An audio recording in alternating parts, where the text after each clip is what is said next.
Israel Adonai Eloheinu Adonai Echad.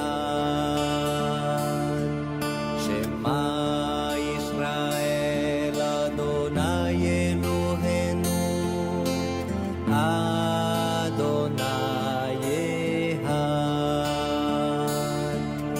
Escuta, Israel, o Senhor é nosso Deus, é o Senhor.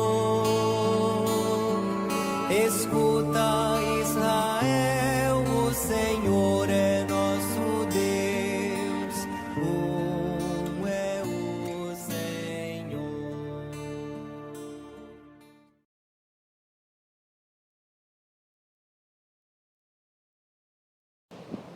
Bom dia, graça e paz. Vamos aí, gente, o nosso estudo do livro do Êxodo, capítulo hoje 29. Livro do Êxodo, capítulo 29. Estamos chegando no final, né? Vamos orar. Pai, nós queremos te bendizer, te agradecer por estarmos aqui nessa manhã. Pedir a direção do Teu Santo Espírito para que tudo aconteça segundo a Tua vontade. Venha nos iluminar, venha nos mostrar o caminho, venha nos guiar. Nós colocamos a nossa mente à Tua disposição para que o Senhor nos ensine, nos leve além do que está escrito. Em nome de Jesus, Pai, nós consagramos esse tempo ao Senhor. Amém e amém. Vamos lá, lendo alguns versículos para a gente poder fazer a introdução. Êxodo capítulo 29, eu tenho um título aqui na minha Bíblia, que é o sacrifício e as cerimônias da consagração. Lembrando que nós estamos na construção do tabernáculo, e agora estamos falando especificamente sobre o sacerdote, a sua roupa, né? Tudo bem? Vamos lá. Isto é o que lhes hás de fazer para os santificar, para que me administrem o sacerdócio. Toma um novilho, 2 carneiros, sem mácula, e pão ázimo e bolos ázimos amassados com azeite e coscorrões ázidos, untados com azeite, com flor de farinha de trigo os farás. E os porás no cesto, e os trarás no cesto com o novilho e os 2 carneiros. Então farás chegar Arão e a seus filhos à porta da tenda da congregação, e os lavarás com água. Depois tomarás as vestes, e vestirás Arão, da túnica e do manto do éfode, do peitoral, e o cingirás com o cinto de obra de arte do éfode, e a mitra porá sobre a sua cabeça. A coroa da santidade porá sobre a mitra. E tomarás o azeite da unção e o derramarás sobre a sua cabeça, assim o ungirás. Depois farás chegar seus filhos e lhes farás vestir túnicas. E os cingirás com cinto a Arão e a seus filhos e lhes atarás as tiaras para que tenham o sacerdócio por estatuto perpétuo, e consagrarás a Arão e a seus filhos. Entendido, gente? Cerimônia de consagração dos sacerdotes. Ok? Do sumo sacerdote Arão e de seus filhos, como sacerdotes comuns. Semana passada nós falamos sobre as vestimentas, né, dos sacerdotes. Vocês estão lembrados disso? Então agora vamos falar exatamente sobre a consagração dos sacerdotes. Isso tem muito a ver conosco, como igreja, porque nós somos uma geração de sacerdotes. E essa consagração de preparação para estarmos servindo a Deus é importante para cada um de nós, né? Então nós nos aproximamos de Deus como sacerdotes e nós servimos a Deus como sacerdotes. Então esse meio de de interação entre o humano e o sagrado se faz através do sacerdócio. Nós não somos sacerdotes simplesmente porque Deus resolveu, vamos fazer esse povo sacerdote. Não, é porque a gente precisa do sacerdócio para que possamos acessar o reino de Deus. Entendido isso? Precisamos, porque só os sacerdotes tinham acesso. É por isso que nós recebemos o sacerdócio. Por isso que existe um processo espiritual que acontece com a gente, para que possamos acessar coisas que as outras pessoas não conseguem acessar, né? Deixa eu ler o versículo de 1 a 3, para a gente começar a falar sobre isso. O texto diz assim: isto é o que lhe hás de fazer. Então Deus está aqui instruindo a Moisés a preparar Arão e seus filhos para serem sacerdotes. Continuando: para os santificar, para que me administrem o sacerdócio. Percebe? A santificação vai viabilizar o ofício do sacerdócio. Por isso que Deus está dizendo a Moisés, para santificar, né, para que eles administrem o sacerdócio, para que possam assumir o ofício de sacerdotes. Por isso que existe um processo. Aí vem o que eles precisam fazer, né? Para que haja essa preparação e santificação. A orientação de Deus é a seguinte: toma um novilho, né? Um novilho é um boi novo, e 2 carneiros sem mácula, ou seja, sem defeito, ok? Às vezes a gente fala sem mancha, né? Mas é sem defeito. E não adianta você ter uma ovelha toda branquinha, um carneiro, né, do jeito todo com pelo bonitinho e tiver manco da perna.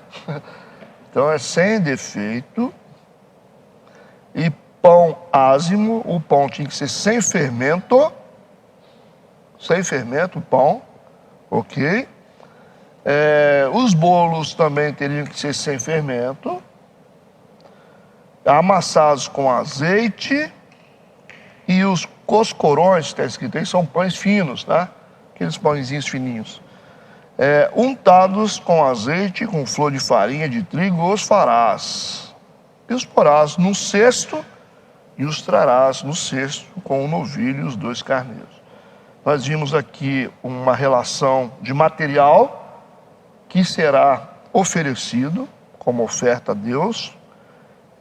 Nesse material nós temos aqui pães, bolos, né, pães finos, untados, amassados com azeite. Não pode ter fermento, porque o fermento tipifica o pecado, né? O processo tem que ser natural, nada de crescimento forçado, por isso que não pode ter fermento. E vai ser posto todo esse material, aí, esses pães e bolos aí num cesto, e os levarás diante lá, né, do tabernáculo, para que seja uma oferta que vai viabilizar essa consagração, ok? Então no versículo 1, do versículo 1 ao versículo 3, nós temos a relação desse todo esse material aqui, e mais 3 animais, né, que vai ser um novilho e 2 carneiros sem defeito. Vão ser levados aí, os carneiros ainda estão vivos, tá? Eles vão ser levados para o sacrifício, para poder fazer essa ordenação dos sacerdotes. É interessante a gente ver os detalhes da receitinha de Deus, que isso aqui é Deus, tá? Não é Moisés, não é Deus mesmo, que está dizendo tem que ser um novilho novo, né? Quem não quer, né? Carne de novilho é boa, né? Geralmente para bater, quem é que não quer? A carne de novilho, todo mundo quer, porque é novo, né? A carne é mais terra, mais macia, né? Eu não entendo não, mas a turma aí entende. E os carneiros sem nenhum defeito, lógico, né? E o que Deus vai fazer com carneiro? Deus vai fazer com carneiro, com boi inteiro. Será que Deus come carne? É isso, né? A gente já pergunta, né? Por que Deus escolhe o animal, detalha, o animal tem que ser novinho, fala sobre a pureza, do valor também, né? Dessa carne. Esses carneiros não podem ter defeito. Que implicação tem isso para Deus, se tem defeito ou se não tem defeito, né? E esses pães têm detalhes aqui, os pães têm que ser sem fermento, amassados com azeite. Os pães finos também têm que ser sem fermentos, untados com azeite, com flor de farinha de trigo os farás, né? E os porás num cesto, e os trarás no cesto com o novilho e os 2 carneiros. Um monte de procedimento, né? Para consagrar alguém ao sacerdócio, para que tanta coisa, né? Os detalhes de Deus estão aqui, né? Deus nos testa na obediência através dos detalhes, por isso que é importante a gente ver. Logicamente que esses animais não têm significado prático nenhum para Deus, né?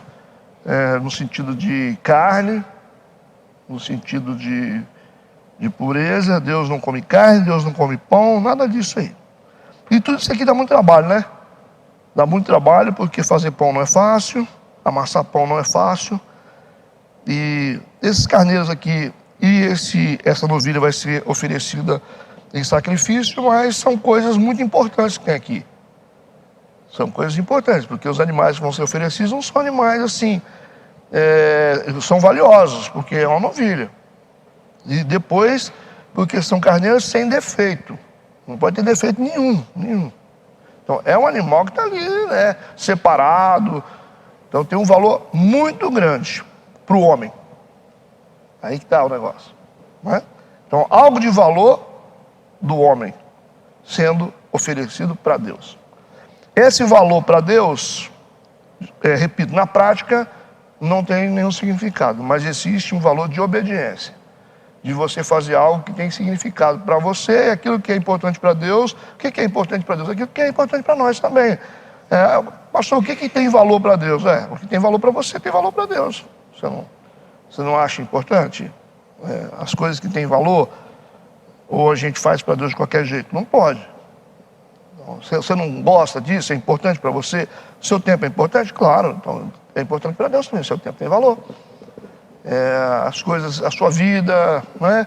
A sua vida material, tudo que tem valor para a gente também tem significado para Deus, que isso envolve sacrifício, né? Isso teve um custo para nós. Então tudo isso aqui está envolvido nesse processo cerimonial de consagração de um sacerdote que vai servir ao povo. Tudo bem?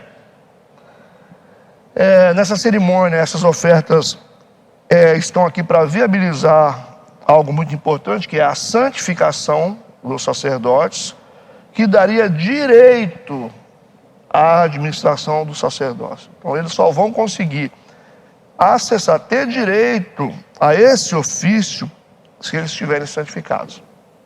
E para se santificar, existe um preço de santificação, representado aqui por novilhos, carneiros, pães e etc. Tudo bem? Ok? Aí vamos entender uma coisa aqui a princípio.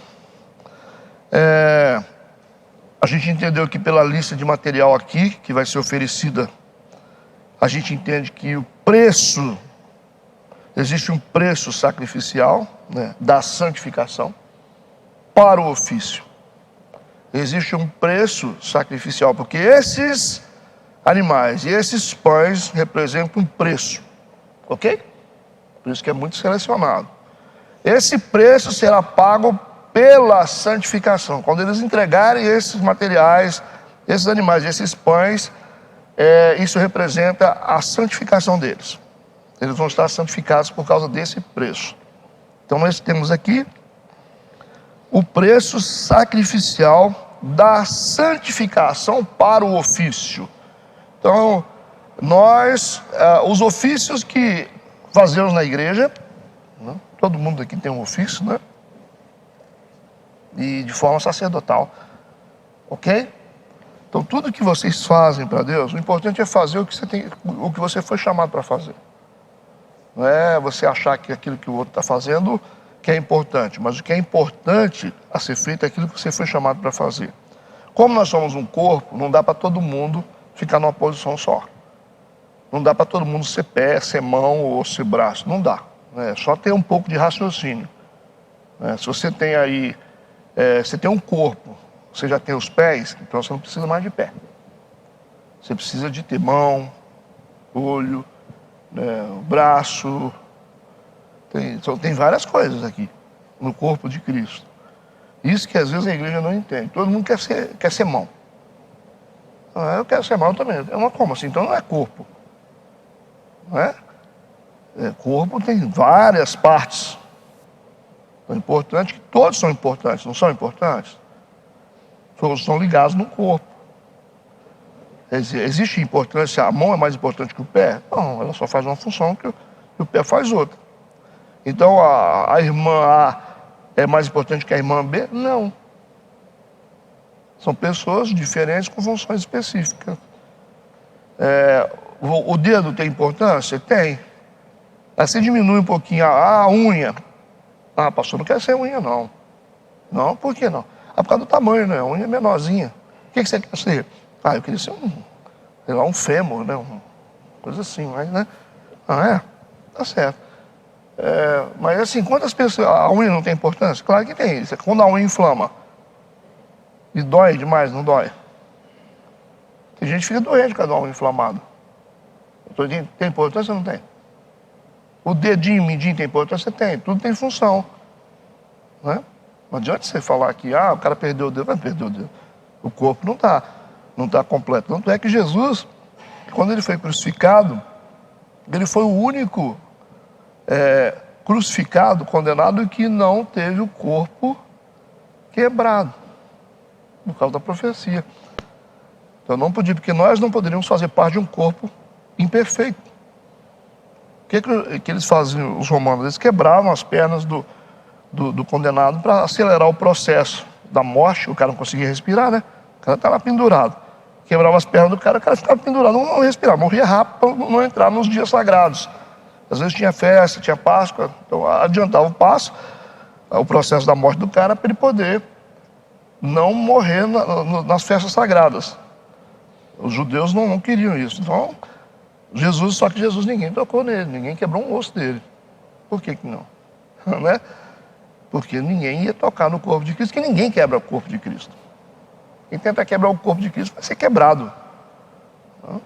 Você pode até provocar dor no corpo de Cristo, vai quebrar a estrutura dele. Não, você não quebra nada. Você vê que ele foi martirizado, ele foi furado, mas quebrar o osso não, a estrutura dele estava completa. Essa é a analogia nossa como igreja. E nós precisamos fazer parte de um corpo inteiro. Se cada um assumir a sua posição. E, pastor, mas eu posso ser um sacerdote se eu ficar lá no portão? Lógico, O que você está fazendo lá no portão é sacerdócio, porque nós somos uma geração de sacerdotes. Você não é um porteiro, você é um sacerdote lá na frente, acessando as questões espirituais. O que você faz lá pode viabilizar o cara para ele ficar na igreja. Poxa, fui bem atendido ali, o cara me atendeu bem. Eu fiquei na igreja porque eu me senti bem. As pessoas que me acolheram, quando eu cheguei na igreja, veio um grupo de gente e me cumprimentou. Isso marcou minha vida até hoje. Eu fiquei na igreja por causa dessas pessoas. Meia dúzia de gente que apertou minha mão e me acolheu, não me deixava sozinho. Então quem exerceu o sacerdócio? Foi o pastor? Não, quem exerceu o sacerdócio foi a turma da portaria. O sacerdócio me trouxe para a conversão. E hoje eu sou pastor servindo a comunidade porque eu fui acionado por sacerdotes porteiros. Entendeu isso? Quando é que, às vezes você vê porteiro que está fazendo mais do que o pastor. Você vê a menina da cozinha, o cara que está lá no estacionamento. Nós somos uma geração de sacerdotes, e importante que estamos servindo a Deus, não importa o lugar. Às vezes você é um intercessor da igreja, o seu sacerdócio é intercessão, o seu sacerdócio é botar dinheiro na igreja. Porque tem sacerdote assim, igual missionário, né? O missionário, às vezes, o cara não pode ir para a missão, mas ele ajuda quem vai. Isso é sacerdócio. Eu não posso ir, mas eu estou ajudando os missionários lá. É sacerdócio? Eu estou orando. É um sacerdócio. Tudo que você faz por reino de Deus. Então, às vezes, Deus levanta homens e mulheres para sustentar a obra. Tem gente que não tem como ajudar em nada. Apesar de que não tem ninguém que é desprovido de recurso, né? Não existe. Porque você vê as ofertas aqui na Bíblia, você tem oferta desde farinha até boi. Então os ricos davam boi. O pobrezinho dava uma farinha, tinha uma pombinha, uma rolinha. Todo mundo tinha que trazer alguma coisa. Você está respirando, você está vivo, Então você não é desprovido de recurso. Tinha oferta para todo tipo. Ah, eu não tenho dinheiro, então dá um cabrito. Não pode dar um boi, dá um cabrito. Ah, o cara é rico, abastado, dá 2 boi. Certo? Mas todo mundo está exercendo o sacerdócio de alguma forma, ajudando o reino de Deus de alguma forma, na intercessão, no trabalho braçal, na pregação, no louvor. Somos sacerdotes, a gente precisa entender essas coisas. Nós estamos mexendo com o mundo espiritual. Então nós temos uma lista aqui de coisas que revelam o preço do sacerdócio. Então existe um preço para a santificação, por isso que tem esses elementos aqui. O boi precisava ser um novilho, os carneiros tinham que ser sem defeito, os pães precisavam ser amassados com azeite e sem fermento. Né? Cada um tem um significado muito importante para Deus. Espiritual, né? Então, a entrega conjunta das ofertas de grãos, de carne, simbolizavam aliança. Você tem carne sendo oferecida e também grãos, através do pão, né? Então você tem aqui a aliança entregue pelo povo e o reconhecimento de que Deus é o provedor de todas as coisas.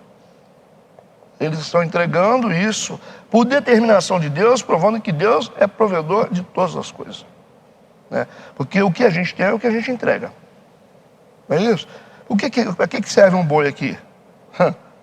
Eles precisam comer, gente. Para que serve aqui os cabritos, as ovelhas? Também para comer. Não é só para oferecer sacrifício, é para comer também. E esses grãos, por que eles estão entregando? Porque você só tem o que você entrega. E por isso que eles estão entregando. Então o que eu tenho? O que eu entrego para Deus. Eles precisavam das coisas. E para ter as coisas, eles precisavam plantar isso no reino de Deus. Entenderam isso? E aí Deus podia viabilizar a bênção sobre as coisas. Então o reino de Deus é um campo. Por isso que Jesus ensinou. O reino é como uma semente. Então tudo que eu lanço no reino de Deus, eu tenho. Por que você, às vezes você fala assim, meu casamento não é uma bênção? Porque você não colocou. Você não entregou para Deus. Tudo que você entrega para Deus, você tem. Abraão, ele só foi pai de uma grande nação porque ele entregou a semente que faria ele pai de uma grande nação. O fato dele ter o Isaac como filho não significava que ele seria pai de uma grande nação. E ele se apegou no Isaac. Ele falou, isso aqui, né? Agora eu vou ser pai de uma grande nação. Não, você vai ser pai de uma grande nação porque eu tenho uma aliança com você. Não é porque você tem Isaac, não. Porque os Isaques se perdem. Se perdem, os pães se perdem. Você tem um monte de dinheiro lá, você fala assim, eu vou ser milionário porque agora eu tenho um monte de dinheiro. Não, o dinheiro se perde. Isso é perecível. As empresas se perdem. A saúde se perde, tudo se perde. Então a única coisa que nós queremos é o que a gente coloca na mão de Deus, que vai ficar inviolável. Por isso que, para ele ser pai de uma grande nação, ele achou assim, não, agora que eu tenho meu filho, ninguém me segura. Foi isso que Abraão pensou, ninguém vai me segurar. E aí ele agarrou o filho de uma maneira assim, no sentido emocional, que pensa, agora ninguém me segura, porque eu não tinha filho, agora eu tenho. Aí Deus falou, não, você só vai ter filho se você fizer uma coisa. Não está escrito isso na Bíblia, mas a lição é essa. Deus falou, então coloca o filho sobre o altar. Né? E Deus foi específico, o filho o que você ama, o seu único filho, o Isaac. Porque ele tinha a ideia de colocar o Eliezer para ser filho dele e herdeiro. Aí Deus falou, não adianta você correr, vai ser aquele lá que você tem. Como assim? Como é que eu vou colocar o meu filho, que vai me dar condição de ser pai de uma grande nação, em cima de um altar para matar? Aí o que Deus estava dizendo? Não, você só tem o que você me entrega. Senão você não vai ter. Aí o que ele faz? Ele entrega. E quando ele entrega, e Deus fala, você agora, realmente você provou que você é um homem de fé. E ele creu em Deus, isso foi imputado como justiça para ele. E por isso que ele foi pai de uma grande nação, porque ele só conseguiu porque ele entregou. E quando ele entregou, Deus pegou o filho dele e matou? Não matou. Matou? Não matou. Devolveu para ele. Não devolveu? Abençoado. Você acha que quando você entrega um pão para Deus, Deus vai comer o seu pão? Deus vai comer o cabrito que você entregou, o boi? Não, Deus sentado na mesa comendo cabrito. Você já viu isso? O dízimo que você entrega, a oferta que você entrega, você acha que Deus vai ficar, não, eu estou com o bolso cheio, hein, galera? Ele sentado no trono lá com o bolsão cheio. É isso que vocês imaginam? Não, ele não precisa de dinheiro. Mas no reino de Deus, isso é uma semente para um futuro. É isso que move o mundo. Se não move essa cidade, nós estamos enganados, mas move o mundo. E todas as nações da terra sabem disso. Qualquer cristão no mundo sabe disso. O reino de Deus é como uma semente. E Deus não está preocupado com pão, nem com animal e nem com dinheiro. Mas a gente só tem o que a gente entrega. Então, entrega o teu caminho ao Senhor e o mais Ele fará, não é assim? Você fica segurando. Aí tem um casamento. Um exemplo, vocês dois estão casados aqui. Aí acontece um conflito. Aí vocês vão tentar resolver. Aí começa, eu vou separar. Você está entregando para Deus? Você entregou? Não entregou não. Porque separação não está na Bíblia não. Isso aí não pode ter. Divórcio não é bíblico. Você está entregando? Quando você fala em separação, é porque você já tirou da mão de Deus. Mas aí você grita com a sua esposa. Você tem que honrar ela. A Bíblia manda. Se você grita com ela e você desonra ela, você está indo contra a Bíblia. Então você tirou da mão de Deus. Se você não respeita seu marido como autoridade do lar, você está na sua mão, não está na mão de Deus. Entenderam como que é fácil tirar das mãos de Deus as coisas? Meu filho, eu crio do jeito que eu quero. É? Do jeito que você quer? Não é do jeito que você quer, não. Você tem que criar do jeito que a Bíblia manda. Não é do jeito que você quer. Aí você faz o que você quer, você casa do jeito que você quer, você escolhe o namorado do jeito que você quer. Aí tem um monte de gente casando do jeito que quer, namorando do jeito que quer, e depois quer cobrar de Deus. Você só tem aquilo que você entrega, irmão. Você só pode tratar com Deus quando você coloca submetido a Ele. Você pode tratar com Deus, aqui Senhor, a minha vida está nas suas mãos. As minhas finanças eu sempre fui fiel ao Senhor. A minha vida pertence ao Senhor.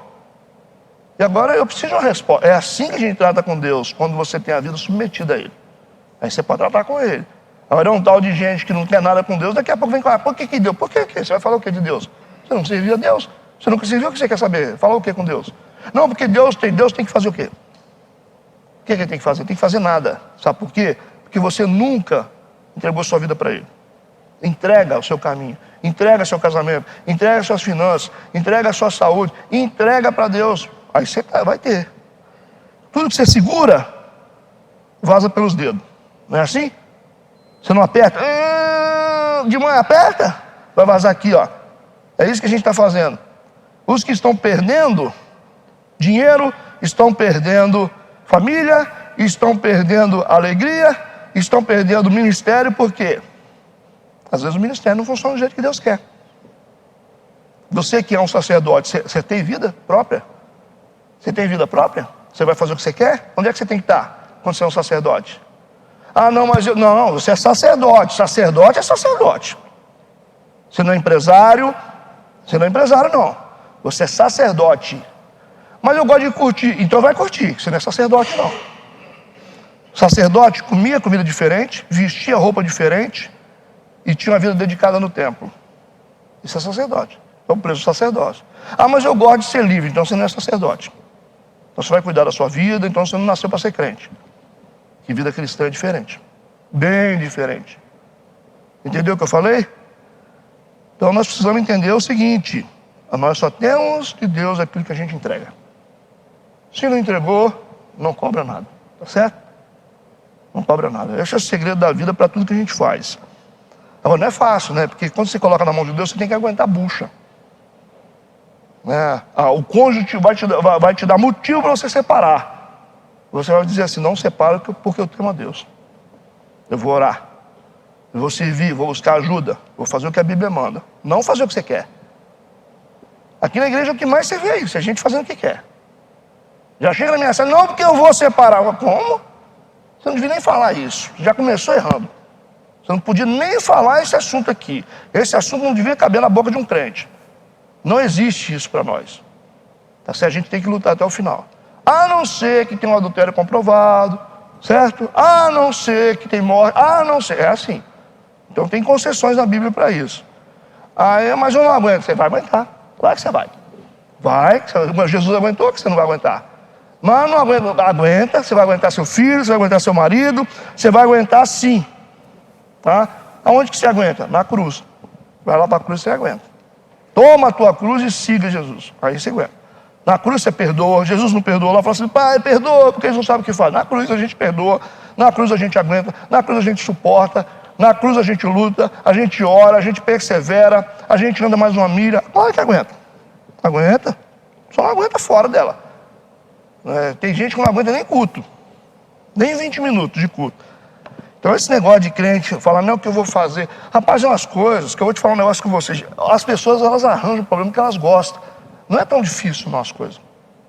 Eu cheguei à conclusão, não é difícil. Você ter uma vida plena, não é difícil. Por quê? Porque as pessoas inventam moda. Deus é justo. Todas as vezes que eu fiz besteira, eu paguei um preço altíssimo. Pago até hoje. Tá? Quando eu andei direito com Deus, eu tive uma vida boa. É assim que funciona. Você anda direito, você segue os padrões, você vai ter uma vida abençoada. Deus diz, eu te abençoarei. Guarda os meus mandamentos e eu vou te abençoar. Se você não sabe, aprende. Pede instrução para quem sabe. Mas Deus abençoa a gente.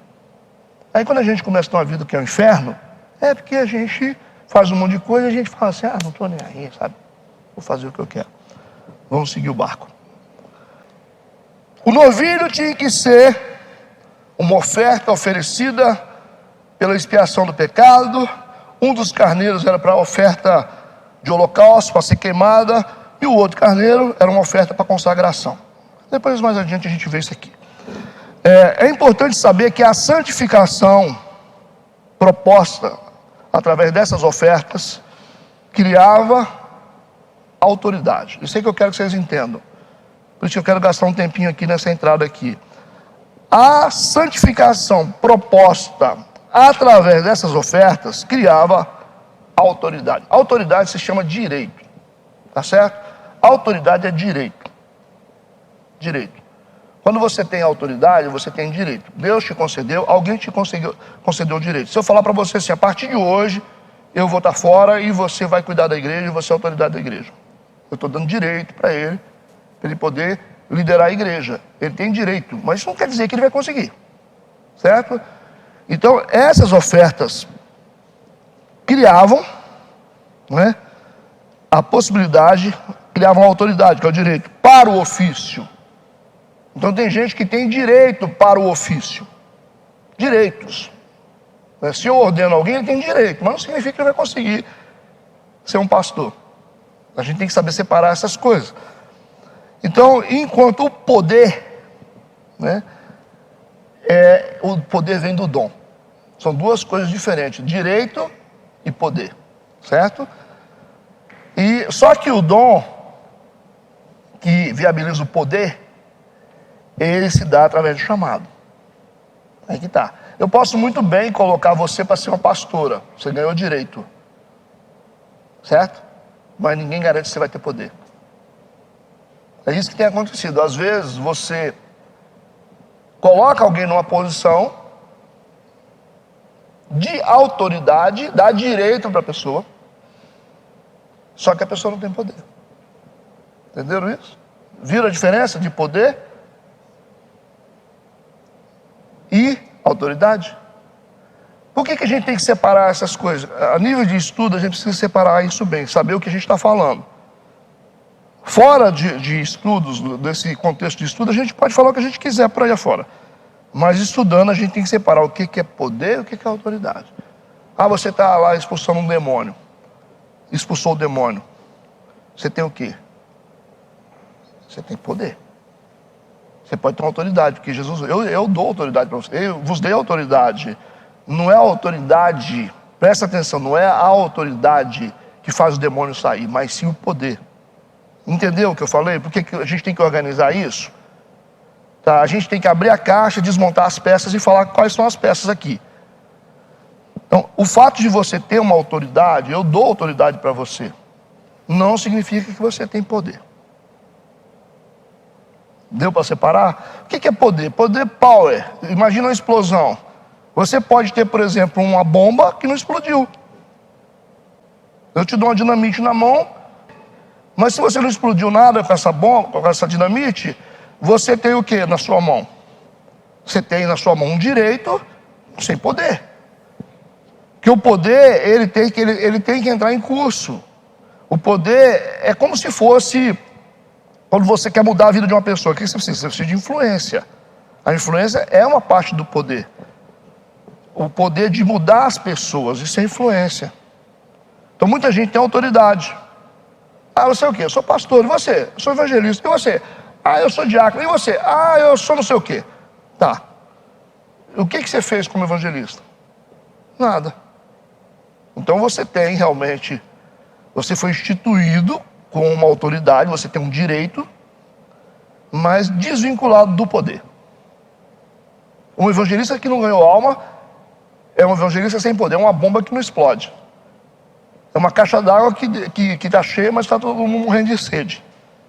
É uma bateria de um carro que está carregada com 12 volts, mas que nunca foi usada, está lá na prateleira. Então, entende o que eu estou falando? A bateria que está lá com 12 volts na prateleira, ela tem a autoridade e o poder? Ela tem autoridade, mas ela não tem o poder. Ela começa a ter o poder quando você liga ela no carro, que ela acendeu o farol, entendeu o que eu estou falando? A mesma coisa a caixa d'água, está cheia lá, mas não tem nenhum cano ligado nela para levar água para as pessoas. Está todo mundo morrendo de sede lá embaixo. E a caixa está lá com 10 mil litros. Então existe uma autoridade lá, mas desvinculada do poder. Conseguiram separar ou não? Conseguiram? Então vamos tentar aqui, tá? Então, pastor, mas a autoridade se dá como? O direito para ofício. Você pode dar autoridade para a pessoa. Sim, você vai ser o chefe da empresa hoje. A partir de hoje você é o chefe aqui, o gerente. Então tem autoridade. Tem um título lá na carteira do cara, gerente geral. Esse cara tem autoridade? Tem.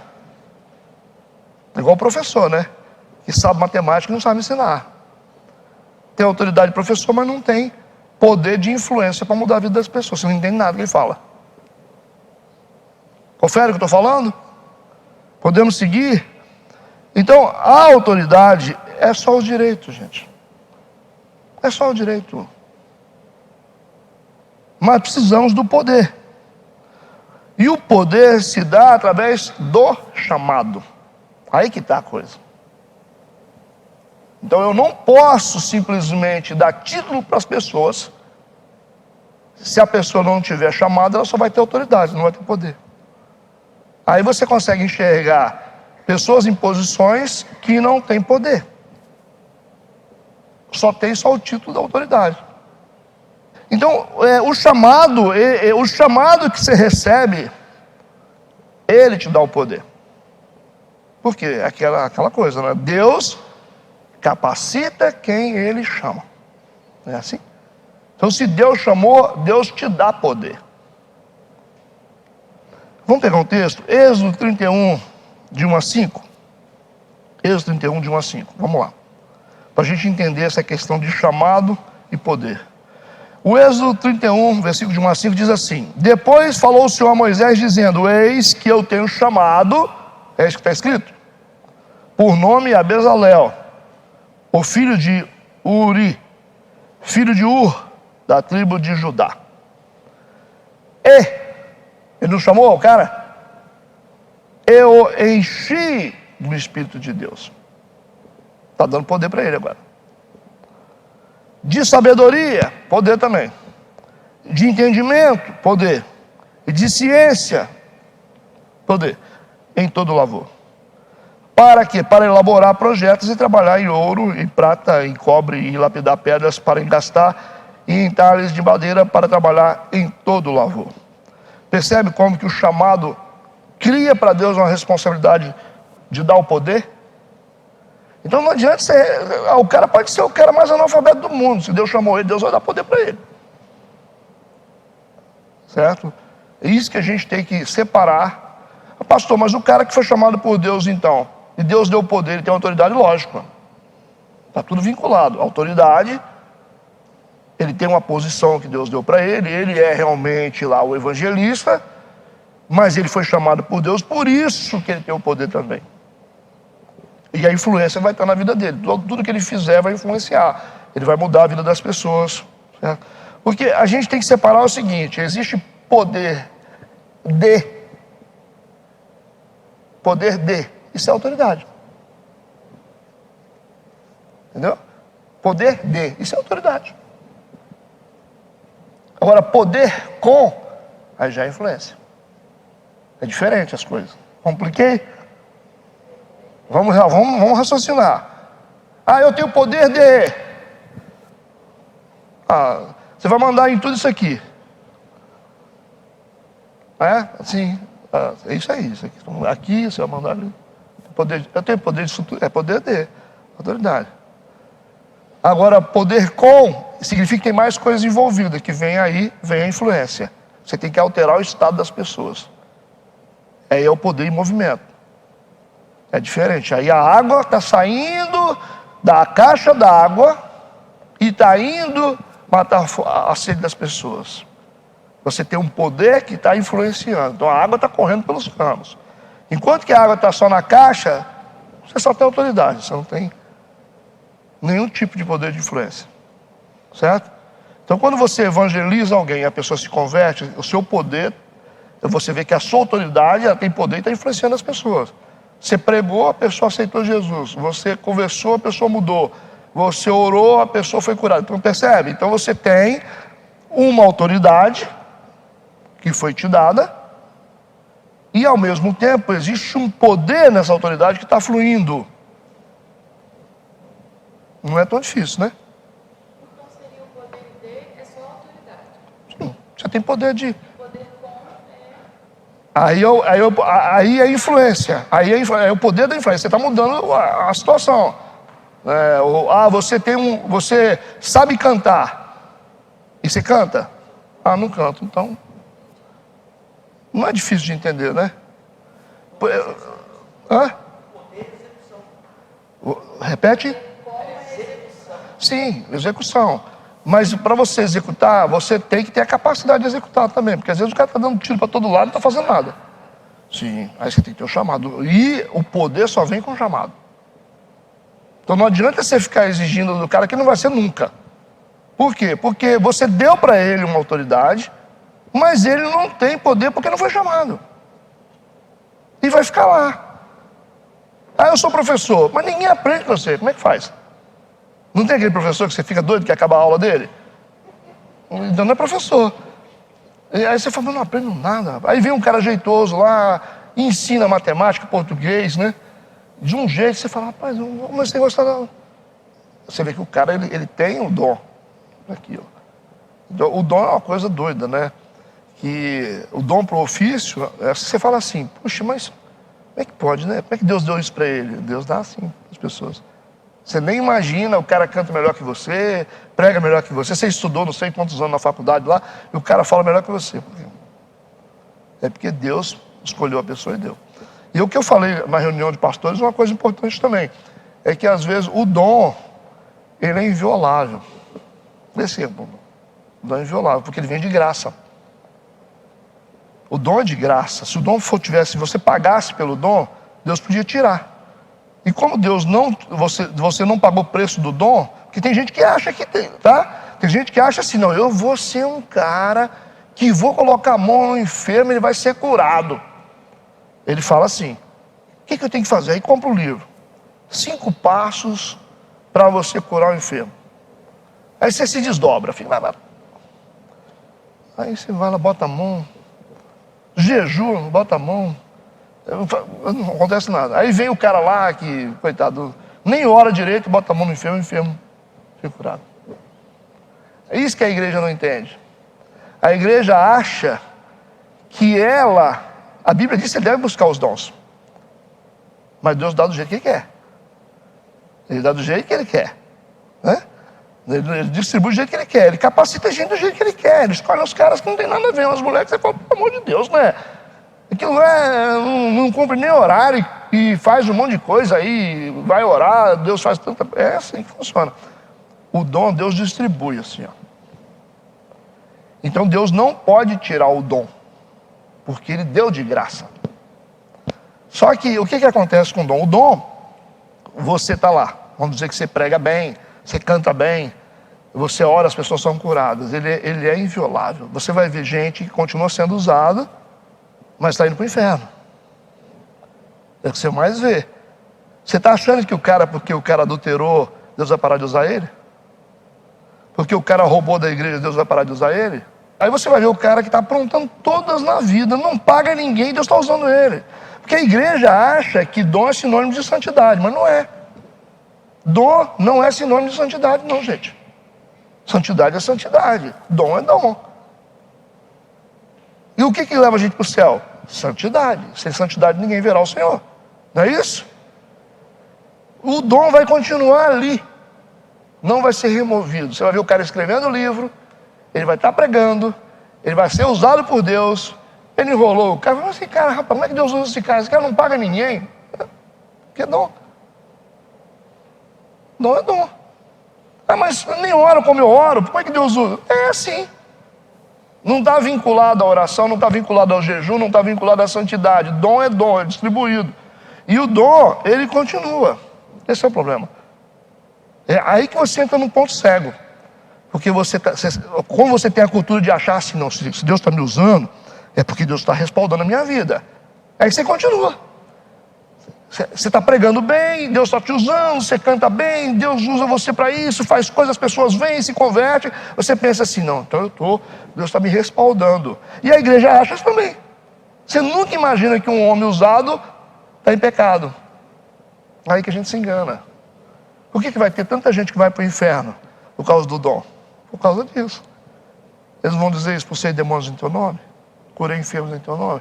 Ele vai dizer, eu não conheço vocês. Não está isso na Bíblia? Por causa disso, porque dom não salva. O que salva é santificação. A igreja tem que separar essas coisas. Aliás, muita gente vai para o inferno por causa do dom. Então ter dom é muito perigoso, porque você fica num ponto cego. Você pregou bem, você fala, estou tranquilo. Você bate na sua mulher e prega bem. Aí você fala, opa, todo mundo deu glória a Deus, 5 conversões. Vocês nunca viram falar de os caras que saem do motel e vão pregar, faz conferência, não? Vocês nunca viram isso, não? Mas não, tá na mídia, o cara sai do motel e vai pregar. A multidão se converte. Sim, ué. O Caio Fábio estava com a amante dele já há muitos anos, e Deus usando ele, escrevendo livro, fazendo conferência. Então entenda uma coisa, dom não é sinônimo de santificação. Quando você vê alguém sendo usado, não fica assim, iludido. Aí você vê o cara no quietinho, lá no cantinho dele, com a vida certinha, esse cara vai ser salvo. Persuadir, influenciar as pessoas é crente. Por que Satanás ainda tem poder? Mesmo diante do pecado dele e da rebelião, por que ele tem poder? Porque o dom é irrevogável, só por isso. Deus não vai tirar o que ele deu de graça. Ele vai continuar tendo poder. Não vai parar de ter poder. Porque esse é o problema que às vezes a gente acha que porque Deus está usando é porque está santo. Não é isso. Santificação é outra coisa totalmente diferente, que vai nos conduzir para o céu. Certo? Então, a gente está vendo aqui que estou falando sobre preparação, né, de sacerdote, essas coisas todas. Tá claro isso para vocês? Que a gente não pode se confundir nisso. Não fica iludido. Não fica iludido. Por isso que os caras, quando começam a ser usados, eles acham que pode fazer qualquer coisa. Você vê na televisão, o cara, ele bota a mão, a pessoa é curada. Ele acha que ele pode xingar o pastor. Ele fala assim, ô seu orelhudo. Ele está pecando, está desonrando o cara no meio de todo mundo. Já viram isso? Aí, porque Deus está usando, ele acha que ele é inviolável, que ele é o cara mais santo do mundo. Todo mundo, tudo que ele fala, né? Não, pastor, mas ele falou que a gente tem que entregar o dinheiro. Todo. Como ele é usado, a gente entende que essa é a voz de Deus.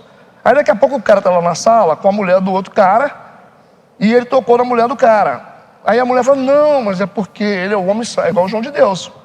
Ele é um homem santo, e só pode ser de Deus esse negócio. Porque se Deus está usando ele, essa foi a lógica do João de Deus. Ele abusava das mulheres, é um homem santo de Deus, e só pode estar vindo do céu esse negócio. Não é isso? Então é aí que acontecem os abusos, a manipulação. O cara já roubou a igreja inteira, aí ele fez um prédio, comprou um carro blindado, ficou milionário, fez casa lá em Miami. Aí você fala, não, isso só pode estar vindo do céu, porque ele continua sendo usado. Aí que a igreja se engana, né?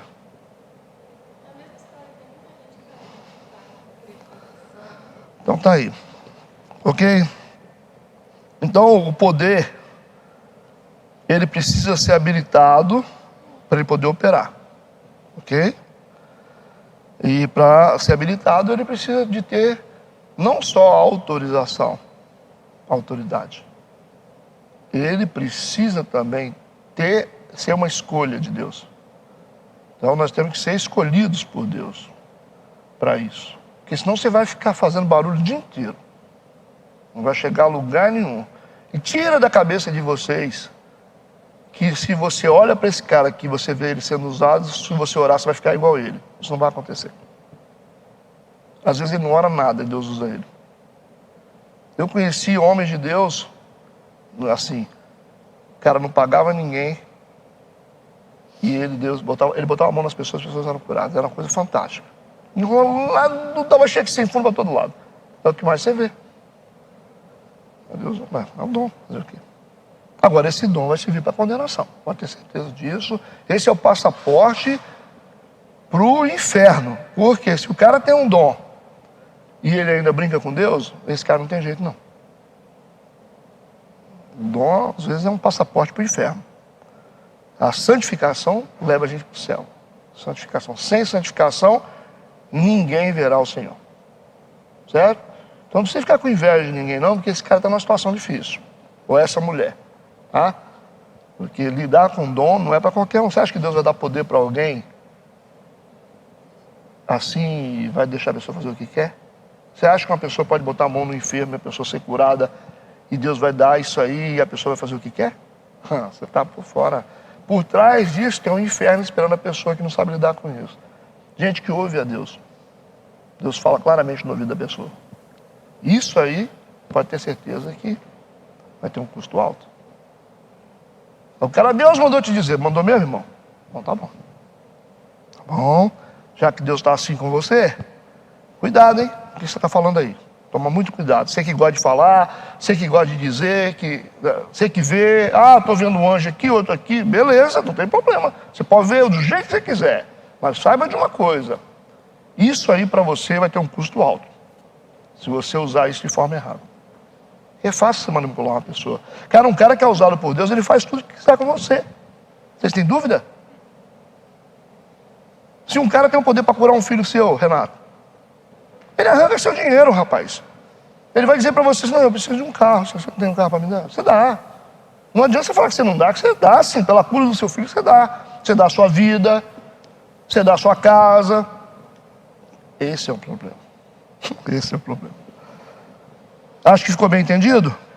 Sigamos, vamos seguir, agora a carreirinha. Então fará chegar Arão e a seus filhos, versículo 4. Então fará chegar Arão e a seus filhos à porta da tenda da congregação e os lavarás com água.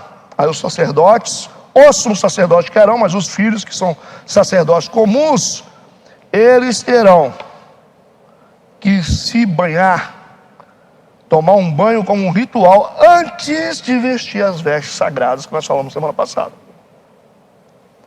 Eles vão ficar imersos, dentro da água, o ritual é assim, certo? Como parte da cerimônia de consagração, antes de vestir as vestes sagradas. Essa é a preparação para essa cerimônia de ordenação. Versículos 5 e 6.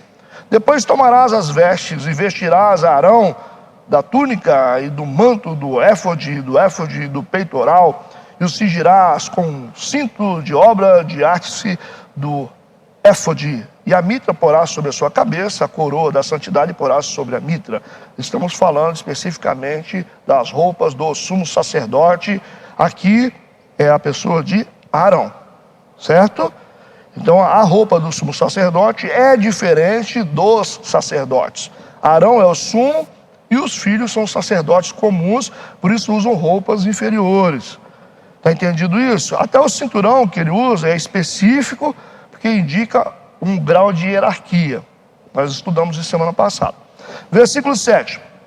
Tomarás o azeite da unção e o derramarás sobre a sua cabeça. Assim o ungirás. Então, na prática israelita, a unção era um sinal de eleição. Certo? E eles vão ter autoridade aqui e vão ter poder, porque Deus chamou eles. Foi uma escolha de Deus. Foi Deus que escolheu Arão e seus filhos. Então esse óleo aqui vai ser uma forma de legitimar certo? Essa eleição. E vai relacionar isso também ao poder do Espírito Santo. O Espírito Santo vai vir sobre eles porque eles foram a escolha de Deus. Tá? Derramar óleo na cabeça das pessoas não garante a intervenção do Espírito Santo sobre a pessoa. Certo? O Espírito Santo virá se a pessoa for uma escolha. Então o Espírito é a fonte do poder. Então você tem que tomar cuidado. Às vezes precipitadamente você quer ordenar pessoas e isso não garante que o Espírito Santo virá sobre a pessoa simplesmente porque você decidiu. Ok? Você vê que Saul, para ser um rei, o povo queria, Deus não queria. Mas Deus cedeu. Certo? Eles acharam que Deus falou, mas como assim? Falou, não, a gente quer um rei. Queremos um rei, igual às outras nações. O Samuel ficou triste, não ficou?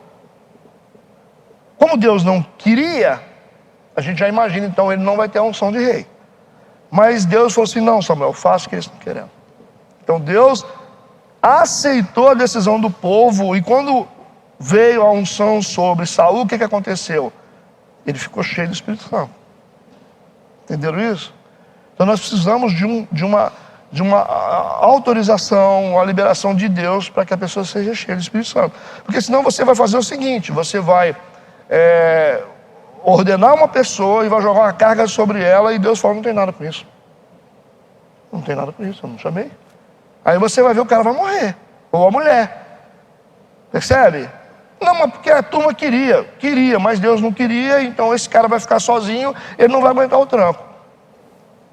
Você vê o tempo todo isso. Porque Deus só tem compromisso com quem Ele chama. Certo? Deus supre quem Ele chama. Então não adianta ficar chorando, gritando e falando, não, mas isso aqui não está dando certo nunca. Não está dando certo por quê? Vamos revisar aí se você foi chamado mesmo por Deus. Que você foi chamado ou você empurrou na garganta da galera esse negócio? A gente vai ter que conhecer Deus. Igual Samuel teve que ter a liberação de Deus sobre Saul para que Saul estivesse cheio do Espírito Santo. Está na Bíblia isso. Ele começa a profetizar, fica cheio do Espírito Santo. Deus falou, vou te transformar em outra pessoa pela unção. Porque embora Deus não quisesse, Deus decidiu aceitar. Entendido? Versículo 8 e 9. Depois farás chegar seus filhos, agora são sacerdotes, e lhes farás vestir túnicas, e os cingirás com cinto, Arão e seus filhos, e lhes atarás as tiaras para que tenham o sacerdócio por estatuto perpétuo, e consagrarás a Arão e seus filhos. Então, o sacerdócio ia pertencer a essa família como estatuto perpétuo, porque eles eram da tribo de Levi. Ok? Então, os filhos de Arão eram sacerdotes comuns, as vestes eram diferentes, inferiores, das vestes do Arão. Sigamos. Versículo 10 e 11. E farás chegar o novilho diante da tenda da congregação. E Arão e seus filhos porão as suas mãos sobre a cabeça do novilho, e imolarás o novilho perante o Senhor à porta da tenda da congregação. Isso significava, para que eles fossem consagrados, quando eles colocassem as mãos sobre esse novilho, ok? Esse novilho ia absorver o pecado deles, certo? Então esse ato significava que os pecados dessas pessoas foram postos no animal. Aí você sabe o que aconteceu com Jesus, né? Quando ele foi para a cruz, os nossos pecados caíram sobre ele. Isso aqui é uma tipologia. Jesus na cruz, ele recebeu o peso dos nossos pecados, por isso que ele foi crucificado. Nós que merecíamos estar lá, mas ele pagou o preço por nós. Da mesma forma, esse animal está recebendo a imposição de mãos aqui, tá? De Arão e seus filhos, e esse animal vai receber todos os pecados desse pai e desses filhos, ok? Então a morte imediata do animal mostrava a pena do pecado, certo? Ele recebeu, já que ele está carregado de pecado, ele perde o direito de existir, aí o animal é morto por isso. Ele recebe o pecado e é sacrificado. Mesma coisa que aconteceu com Jesus, ele recebeu o pecado da humanidade e foi crucificado. Entendido? que o salário do pecado é a morte, não é? Isso não é um princípio. E ao mesmo tempo isso provocou a expiação dos pecados daqueles sacerdotes que estavam ali. Está claro isso? Da mesma forma aconteceu com Cristo na cruz. Versículo 2: depois tomarás do sangue do novilho e porás com teu dedo sobre as pontas do altar. Todo o sangue restante derramarás à base do altar. Lembra que esse altar de sacrifício é uma tipologia da cruz. Então nós temos sangue misturado com a cruz. Então esse altar representa a cruz. E colocar o sangue do novilho nas pontas dele, estava reconhecendo, né, a presença e o poder de Deus, que é doador da vida, e que estava purificando eles dos pecados. Por isso que esse altar está recebendo sangue, porque esse altar é o símbolo do poder de Deus. Lembra dos chifres que tinha, representando o poder, a conexão com o estudo passado? Por isso que esse altar representa a cruz. Uma cruz com sangue é o símbolo do poder de Deus para remir os nossos pecados. Versículo 13: também tomarás toda a gordura que cobre as entranhas, e o redenho de sobre o fígado, e ambos os rins e a gordura que houver neles, e queimá-los-ás sobre o altar.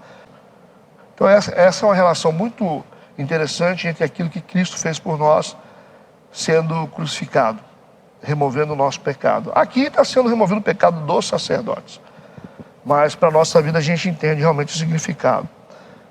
Porque era muito comum o povo da Mesopotâmia usar gordura de animal para poder fazer, usar como oráculo, né? Para se comunicar com o mundo transcendental. Isso é uma cultura antiga. Como o mundo já saiu dessa região da Mesopotâmia, né? Algumas culturas foram trazidas. É interessante que Deus mistura essas culturas, as culturas, com as questões espirituais também. Então a Bíblia foi construída, né, escrita também, baseada na cultura local. Essa questão de sacrifício, essas coisas assim, certo? É muito parecido com as culturas locais. A gente falou muito sobre isso em alguns estudos passados. Versículo 14. A carne do novilho, a sua pele, o seu esterco queimarás com fogo fora do arraial. E é sacrifício pelo pecado. Vocês não estão vendo aí pele, né? Tem esterco, né? Porque a pele, às vezes, quando abriu o animal, contaminava a carne. Então, vocês estão vendo aqui esterco, que é a parte que está dentro das tripas do animal. Tinha que ser queimado com fogo fora do arraial, porque era sacrifício pelo pecado. 15. Depois tomarás um carneiro, e Arão e seus filhos porão as suas mãos sobre a cabeça do carneiro. Percebe que eles continuam colocando as mãos sobre a cabeça do carneiro? O bode expiatório veio daqui. Eles colocavam as mãos sobre o bode, e aí o bode carregava os pecados das pessoas. Depois tomará um carneiro, e Arão e seus filhos porão as suas mãos sobre a cabeça do carneiro. Agora o propósito desse animal é diferente do anterior, onde eles estão transferindo seus pecados para a vítima. Agora eles vão reivindicar uma parte da dedicação da vítima a Deus, oferecendo-se com ela e tornando-se eles próprios um cheiro suave e uma oferta queimada ao Senhor. Parte dessa carne, desse animal, vai ficar com o sacerdote. Ele comia parte da carne, entendeu? Uma parte era queimada para Deus, uma parte eles tinham que comer. Lembra lá dos filhos do Eli, que gostavam de ir lá? Eles estavam todos errados lá, em prostituição. Os caras iam lá e comiam a carne consagrada. E Deus considerou isso um pecado muito grave. É como se fizesse um churrasco. Os caras vão lá, uma parte fica com o sacerdote. E eles gostavam de comer a carne consagrada mesmo estando em pecado. Então o pecado dos filhos de Eli foi esse aí, né? Mexer com coisas sagradas com a vida toda errada. No versículo 16 diz: imolarás o carneiro e tomarás o seu sangue e espalharás sobre o altar ao redor. Aí vocês vão pensar: nossa, mas quanta coisa, corta aqui, abre aqui, separa aqui, queima aqui, joga no altar. Gente, isso é coisa de Deus. Existem coisas aqui que estão além do nosso entendimento, né? O importante é que é um ritual que testava a obediência do povo. Embora seja complexo, é um teste de obediência para o povo, certo? Os detalhes de Deus. Você vai imolar o carneiro, tomará seu sangue e vai espalhar sobre o altar ao redor. Aqui está a relação do altar com o sangue, que tipifica a cruz e o sangue. Essa relação de cruz com sangue, certo? Que uma cruz sem sangue é uma cruz que não houve sacrifício, certo? Versículo 17: partirás o carneiro por suas partes e lavarás as suas entranhas e as suas pernas e as porás sobre as suas partes, sobre a sua cabeça. A linguagem original aqui coloca do lado da cabeça, né? Sobre a cabeça, tá? Só olhar em outras traduções que você vai ver que está do lado da cabeça essas partes que foram cortadas. Assim queimarás todo o carneiro sobre o altar. É um holocausto para o Senhor, cheiro suave, uma oferta queimada ao Senhor. Oferta queimada, por isso que a gente chama de holocausto. Tudo que você oferece para Deus, que vai ser queimado pelo fogo, a gente chama de holocausto, tá? Versículo 19: depois tomarás o outro carneiro, e Arão e seus filhos porão as suas mãos sobre a sua cabeça. Imolarás o carneiro, e tomarás do seu sangue, e o porás sobre a ponta da orelha direita de Arão. Aí vocês estão vendo que esse é o ritual de consagração. Matou o animal e pegou o sangue e passou na ponta da orelha do Arão, e a orelha direita do Arão, para ser consagrado a sumo sacerdote. E sobre as pontas das orelhas direitas de seus filhos. Interessante isso, né? Você já imaginou? Consagração interessante, vai consagrar os caras a sacerdotes, e o outro sumo sacerdote pega o sangue lá e passa na orelha direita do cara. Vamos seguir. Como também sobre os dedos polegares das suas mãos direitas. Por isso que os sacerdotes não podiam ter defeito, porque senão o cara chegava aleijado lá, cadê o dedo do cara? Não tem. Então não pode ser sacerdote. Entenderam isso? O que é a representação? O cara tem que ser íntegro para ser um sacerdote. Essa é só uma simbologia. Se faltasse um dedo, não podia ser sacerdote. Se faltasse lá, não sei, uma parte, o cara sem braço, não vai ser sacerdote. Não é porque a pessoa, porque ela tem um defeito físico, ela não pode fazer parte das coisas de Deus. É só uma simbologia de que o sacerdote tem que ser íntegro. É só uma simbologia. Então daqui a pouco você vai dizer, você não pode ser nada porque você está faltando um dente aí. Você não pode ser nada porque você não tem um dedinho. Entenderam? Daqui a pouco a gente vai criar uma doutrina em cima disso aqui. Não é isso. A gente sabe que não é isso. Vamos seguir. A gente está vendo aqui sangue sendo passado nas orelhas, na orelha direita do sacerdote e do sumo sacerdote, e também no dedão do pé, e o restante espalhado sobre o altar. Aí vocês vão lembrar de um episódio que aconteceu quando a orelha do cara foi cortada lá, né? Pelo Pedro, né?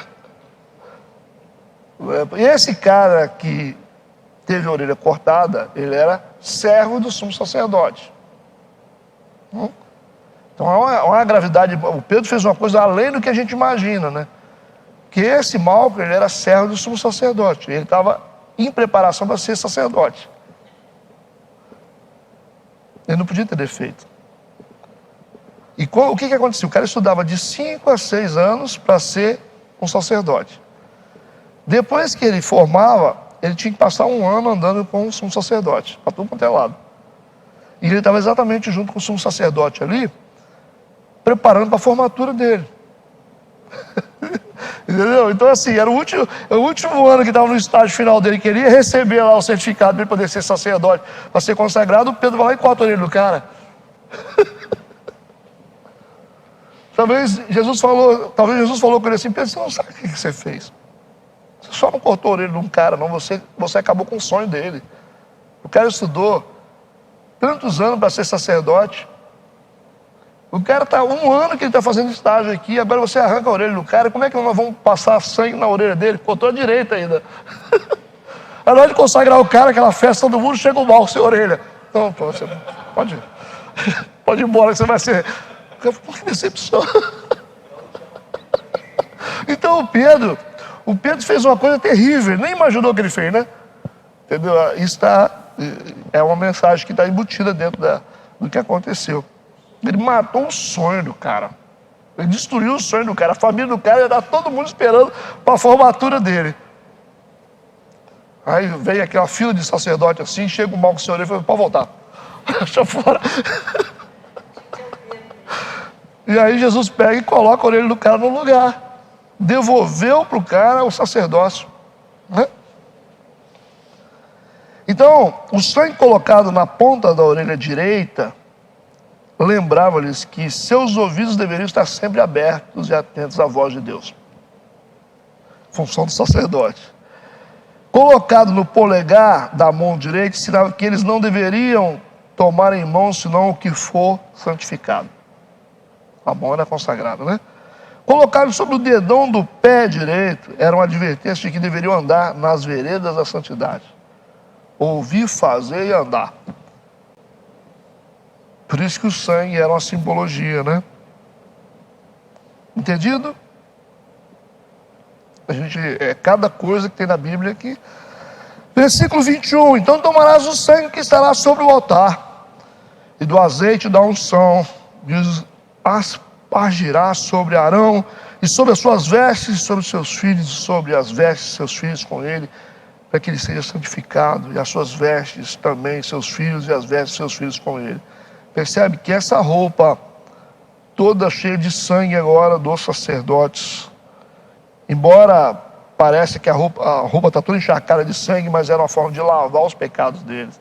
Por isso que Jesus lava os nossos pecados através do sangue dele. Aquilo que talvez era estranho, uma roupa branca toda cheia de sangue, era na verdade uma lavadura dos pecados. Então Jesus lava a gente dos pecados através do sangue que foi derramado. Ok? Tudo bem até agora? Não é uma linguagem muito simples, mas a gente está dentro do contexto, tá? Versículo 22 a 24. Depois tomarás do carneiro a gordura, e a cauda e a gordura que cobre as entranhas, e o redenho do fígado e ambos os rins, com a gordura que houver neles, e o ombro direito, porque é carneiro das consagrações. O animal está sendo usado para consagração.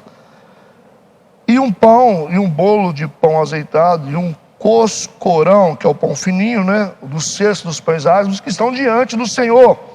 E tudo porás nas mãos de Arão, e nas mãos dos seus filhos, e com o movimento oferecerás perante o Senhor. Então eles faziam um movimento lá, simbólico, né? Para frente, para trás, com essas ofertas diante do Senhor. Era um ritual.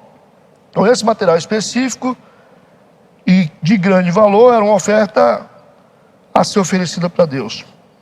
Versículo 25. Depois tomarás as suas mãos e o queimarás no altar sobre o holocausto por cheiro suave perante o Senhor. É oferta queimada ao Senhor. Apesar do Arão ser o sumo sacerdote, a gente vê Moisés ainda participando desse ritual, porque o versículo 25 diz: depois o tomarás das mãos e o queimarás no altar sobre o holocausto, o cheiro suave. Quem está fazendo isso aqui é Moisés, certo? Você vai ver a interação de Moisés com Arão. Então o Moisés continua a participar desse ritual sagrado de consagração, porque afinal Moisés era a pessoa que assumiu o ofício de sumo sacerdote, não oficializado, né? Mas agora a gente tem um sacerdócio agora formalizado, profissional. Moisés está passando para as mãos de Arão e para os seus filhos, mas o Moisés continua aqui nessa reta final de transferência, né, de ofício para Arão. Versículo 26. E tomarás o peito do carneiro das consagrações, que é de Arão, e com movimentos oferecerás perante o Senhor.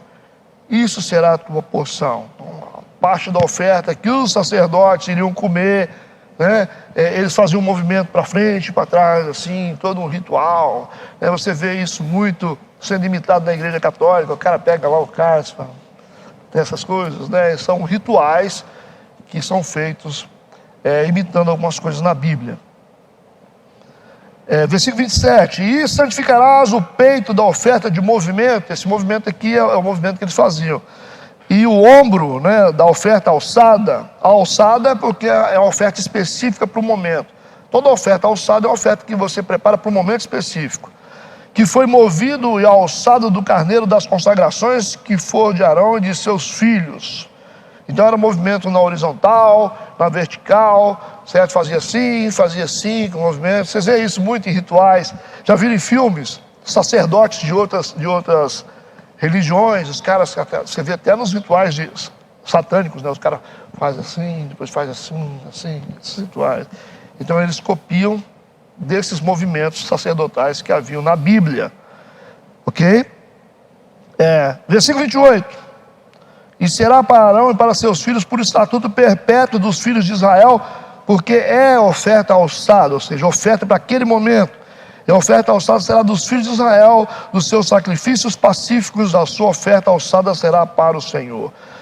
Pastor, mas por que oferta sacrifício pacífico? Porque existiam ofertas que você fazia simplesmente para agradecer a Deus de alguma coisa. Então, quando você fala de oferta pacífica, ou sacrifício pacífico, é quando você chegava como gratidão, falou: Senhor, eu te ofereço esse animal aqui, te agradecendo por tudo que o Senhor me deu. Essa é uma oferta pacífica. Mas existiam os animais que eram oferecidos para expiar pecado, para limpar o povo. Então tinha uma oferta para cada tipo de situação, certo? Eu preciso que vocês se concentrem. Não é simples isso para entender. Eu sei que é uma matemática meio complexa, mas a gente vai vencendo, tá bom? Versículo 29. E as vestes sagradas que são de Arão serão de seus filhos depois. Ou seja, Arão deveria passar o ofício de sumo sacerdote para os seus filhos futuramente. Entendeu isso? Porque vai ficar na família. Quando ele morrer, os filhos vão assumir.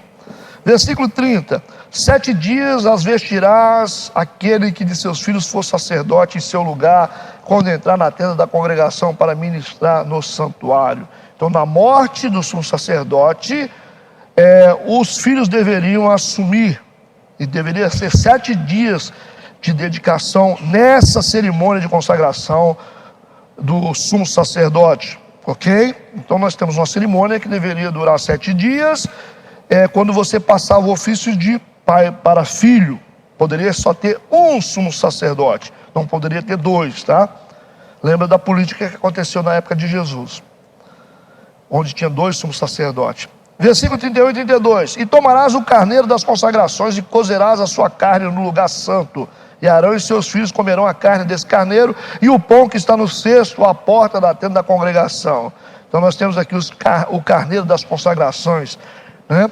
Então nós temos uma parte que era queimada, uma parte que era comida, e assim segue o ritual de consagração para o sacerdócio. A gente pensa que você ordenar alguém para o ofício sacerdotal é algo simples, mas existem coisas, dimensões maiores do que a gente imagina. Essa complexidade aqui, é o que Deus está dizendo, é o seguinte: não é tão simples como vocês estão pensando. Não é tão simples. Uma consagração de um homem de Deus, de uma mulher de Deus. Existem outros desdobramentos do mundo espiritual, maiores do que vocês imaginam. Pelo nível de exigência e detalhes de Deus, você sabe que é uma coisa extremamente sagrada.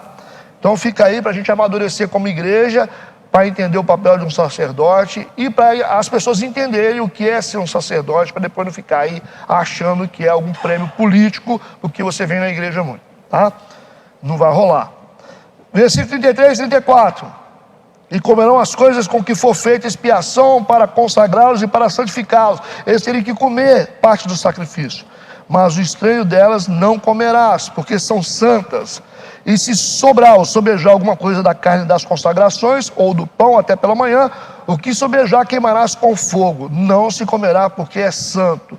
Então tem essa coisa, né? O resto de carne que sobrava ali do ritual deveria ser totalmente queimado para que ninguém comesse. Ninguém podia comer isso.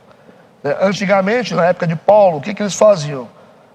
As culturas pagãs, eles usavam também carne no sacrifício. Aí sobrava aquele monte de carne. Sabe o que eles faziam? Ia lá para o mercado para vender. As carnes eram consagradas a demônios, naqueles rituais, né, pagãos. E sobrava aquela montoeira de carne boa, de primeira, né? Imagina, uma picanha lá pendurada, o cara vendia no mercado. Aí Paulo falou assim: não compra, a carne está vendida no mercado. Por quê? Porque essas carnes eram consagradas a demônios. Então essa proibição que aparece na época de Paulo de carne, teve uma galera que pegou e disse assim: a gente não pode comer carne, tá vendo? Mas estava falando de carne consagrada a demônio. Mas aí Paulo disse o seguinte: você pode comer de tudo, contando que você não saiba. Você está lá comprando no mercado, você vai lá no mercado municipal, você vai lá no supermercado e compra uma carne lá. Você não sabe se o cara lá tem pacto com o diabo, se ofereceu aquele... Aí Paulo dizia, não vai acontecer nada com vocês se vocês não souberem. Então vocês podem comer de tudo. Então tem gente que fica assim, né? Não, vai que essa carne... Gente, não tem implicação espiritual nenhuma. Você vai comprar no supermercado X, no supermercado B, sabe lá se os donos consagrados... Vocês sabem de alguma coisa? Ninguém sabe de nada. Então o povo ficava assim. Às vezes não queria comer carne, porque sabia que a carne possivelmente que estava naquele mercado específico lá podia estar consagrada a demônios. Aí Paulo falou assim, olha só, se vocês souberem que foi consagrada, vocês não podem comer. Senão vocês vão receber a maldição daquilo. Agora, se vocês não sabem, vocês podem comer. Então tem crente que fica inventando moda, fica, não, isso aqui não vai entrar lá em casa, porque eu não sei. Pastor, eu comprei lá um bichinho assim, eu comprei lá um copinho, mas vai que vai o quê? Né? Que vai o quê? Não vai dar nada, porque você não está usando roupa. Você sabe lá quem é que fez essa roupa? Às vezes não sabe. O sapato que você está usando, e a comida, e o feijão que você está comendo, você sabe? Dá para você ficar, o Espírito Santo me mostra esse feijão de onde veio. Talvez foi uma macumbeira que colheu. Ela colheu o feijão, aí você não vai comer. Esse é o problema de igreja. A igreja tem essas coisas. Fica espiritualizando as coisas. Paulo diz, para com esse negócio. Se você recebeu na sua casa alguma coisa, ou se alguém te convidou para comer, o Renato me convidou para comer alguma coisa, eu sei que ele é macumbeiro, e que o que ele tem na casa dele é consagrado a demônio, eu não posso comer. Mas se o Renato me chama para a casa dele, e eu não sei de nada, o que o Renato é? Eu posso comer, que Deus não vai permitir que nada aconteça comigo. É isso que a Bíblia ensina. Então o problema é a consciência, né? Você sabe que foi consagrado, você vai lá comer. Então os caras chegavam lá no mercado, via aquela picanha pendurada, eu quero essa daí. Outros falavam, mas isso aí foi consagrado lá no templo, lá para demônio, lá você vai comer. Vou comer. Aí comia. É picanha, né?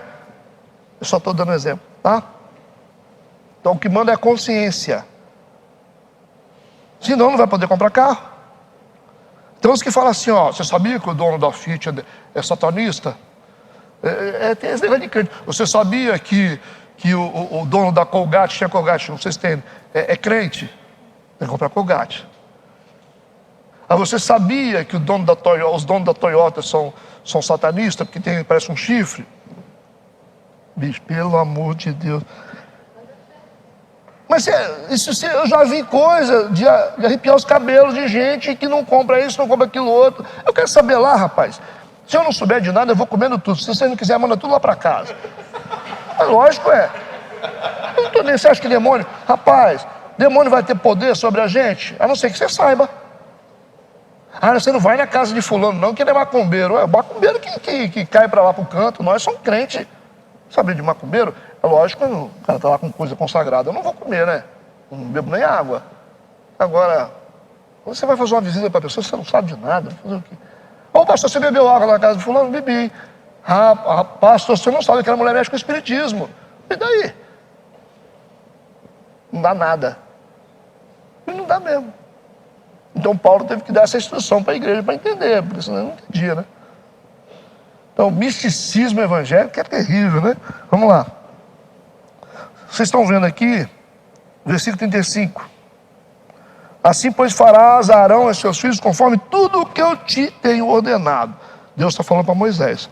Por 7 dias os consagrarás.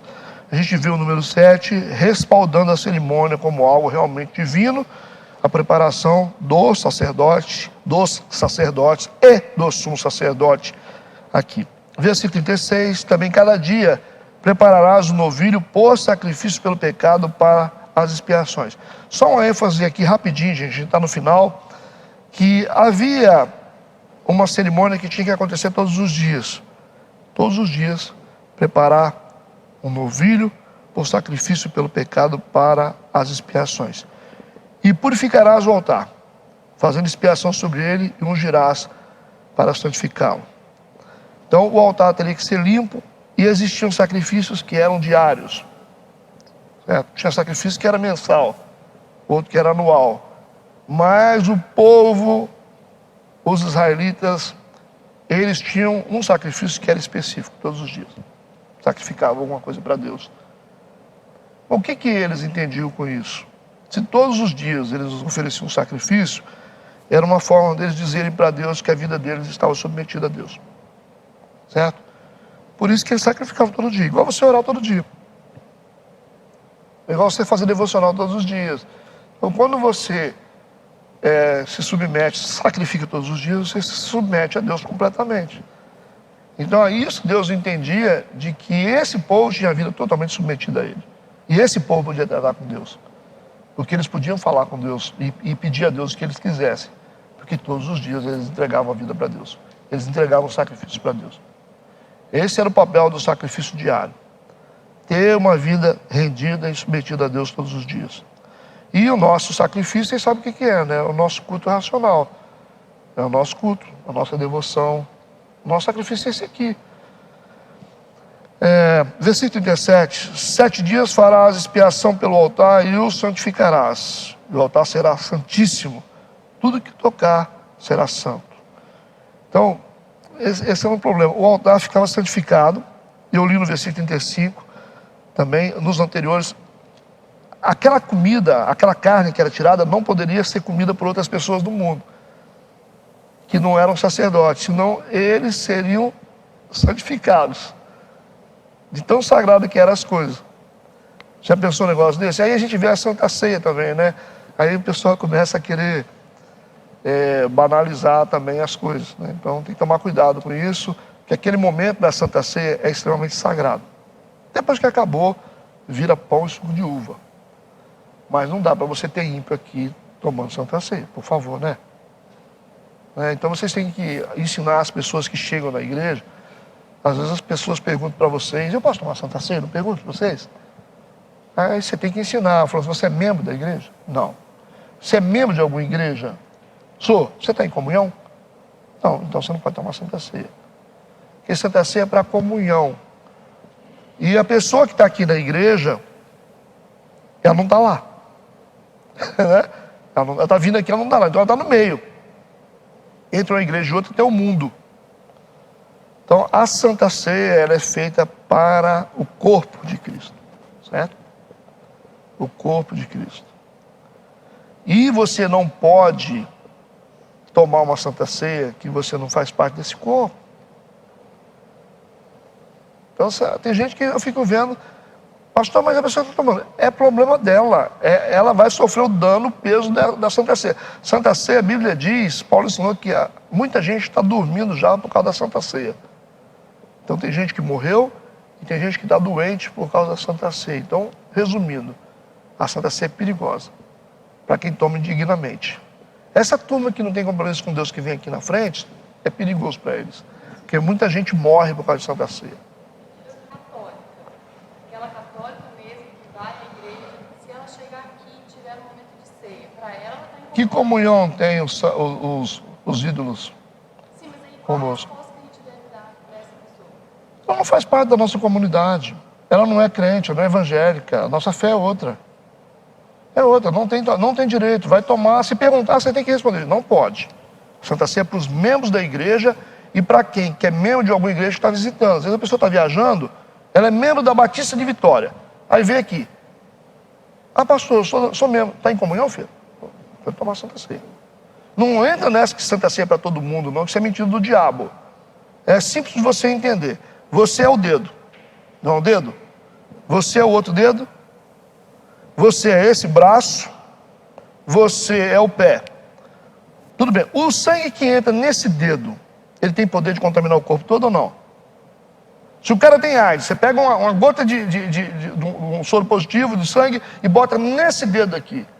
Só nesse dedinho aqui, que é você, por exemplo. Esse sangue vai rodar o corpo todo ou não? Vai atingir tudo? É a mesma coisa. Mesma coisa. O cara que entra no corpo de Cristo, que ele é ímpio, ele é profano, ele saiu da imoralidade e vem tomar Santa Ceia, o que está acontecendo? Ele está entrando no nosso corpo. E esse sangue está fluindo nele e nós ao mesmo tempo. Você acha que isso é bom para nós?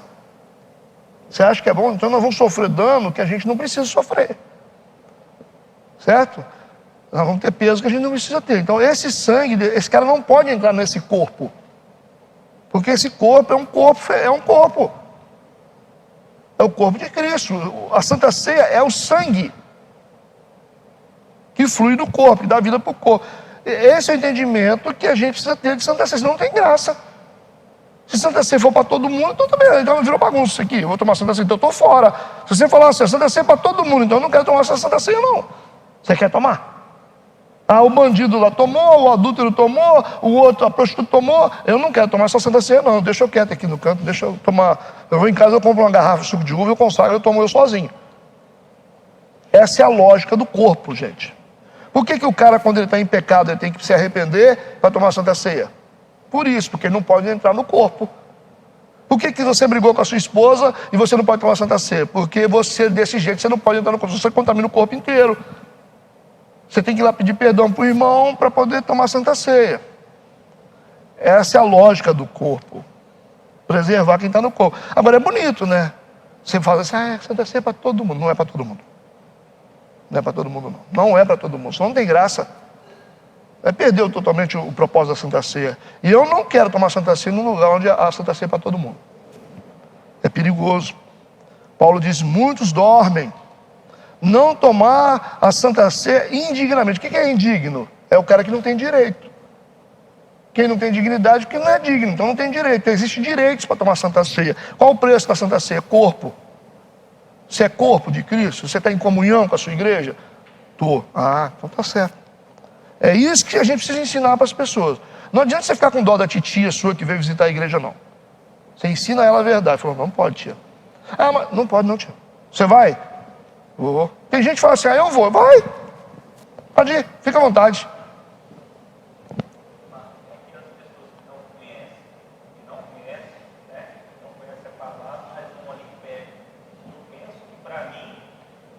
Está tomando suco de uva e pão. Tem uns que conhecem, que sabem e vai de atrevido. Fala assim, eu vou tomar, não estou nem aí. Toma. Da mesma forma como a Santa Ceia abençoa os que estão participantes dela, ela também pode trazer maldição para aqueles que não tomam dignamente, com ousadia. Eu vou lá e tomo no meio desse pessoal, não quero nem saber. Porque existe a mística da Santa Ceia, né? Você pode ver no domingo de Santa Ceia, a igreja está lotada de gente. Tem idolatria ou não tem dentro da igreja ainda? Quando eu estou falando de idolatria, vocês acham que eu estou exagerando. Então, a idolatria existe. Por que todo mundo vem na Santa Ceia? Aí você vê o cara lá, tem 5 meses que não vem na igreja. Santa Ceia hoje, né, pastor? Santa Ceia. Santa Ceia. Que ele acha na cabeça dele que a Santa Ceia vai deixar ele santificado. Eu estou purificado. É a visão católica. Entendeu da coisa? É igual os irmãos que não vêm na igreja, eu fui ligando e falei assim, vem cá, você vai ficar na igreja metodista? Aí, pastor, pelo amor de Deus, não me tira do hall de membro, não. Eu falei, não, vai sair. Você não vai na igreja? Tem 5 meses que você não bota o pé lá, você quer o quê? Não, pastor, pelo amor de Deus, eu vou perder a cobertura. Que cobertura, rapaz? Você tem cobertura mais não? Cobertura é esse aqui, ó. Tem alguma cobertura? Mas eles ficam doidos, passa mal. Fala, não, pastor, mais um mês que eu volto, pastor. Aí eu vou, tiro. Acabou, eu não vou cobrir, eu vou ser guarda-chuva de quem está com problema com Deus, eu vou botar no meu barco o Jonas da vida, é ruim de colocar, hein? Estou fora. Eu tirei uma galera do hall de membro, mas me deu um alívio espiritual, estou até dormindo melhor. Rapaz, o cara está envolvido com um demônio lá fora, está ligado no corpo de Cristo. A gente tem que entender o princípio espiritual, gente. Você vai cobrir uma pessoa que está debaixo de uma tempestade, isso é bom para você? Está caindo granizo na cabeça do cara, pedra, e você está lá com um guarda-chuva pendurado, não vou cobrir nada, estou fora. Eles acham que estando ligado no corpo, estão cobertos. Comunhão se faz com isso aqui, ó, tá junto. Cobertura é quem anda com você.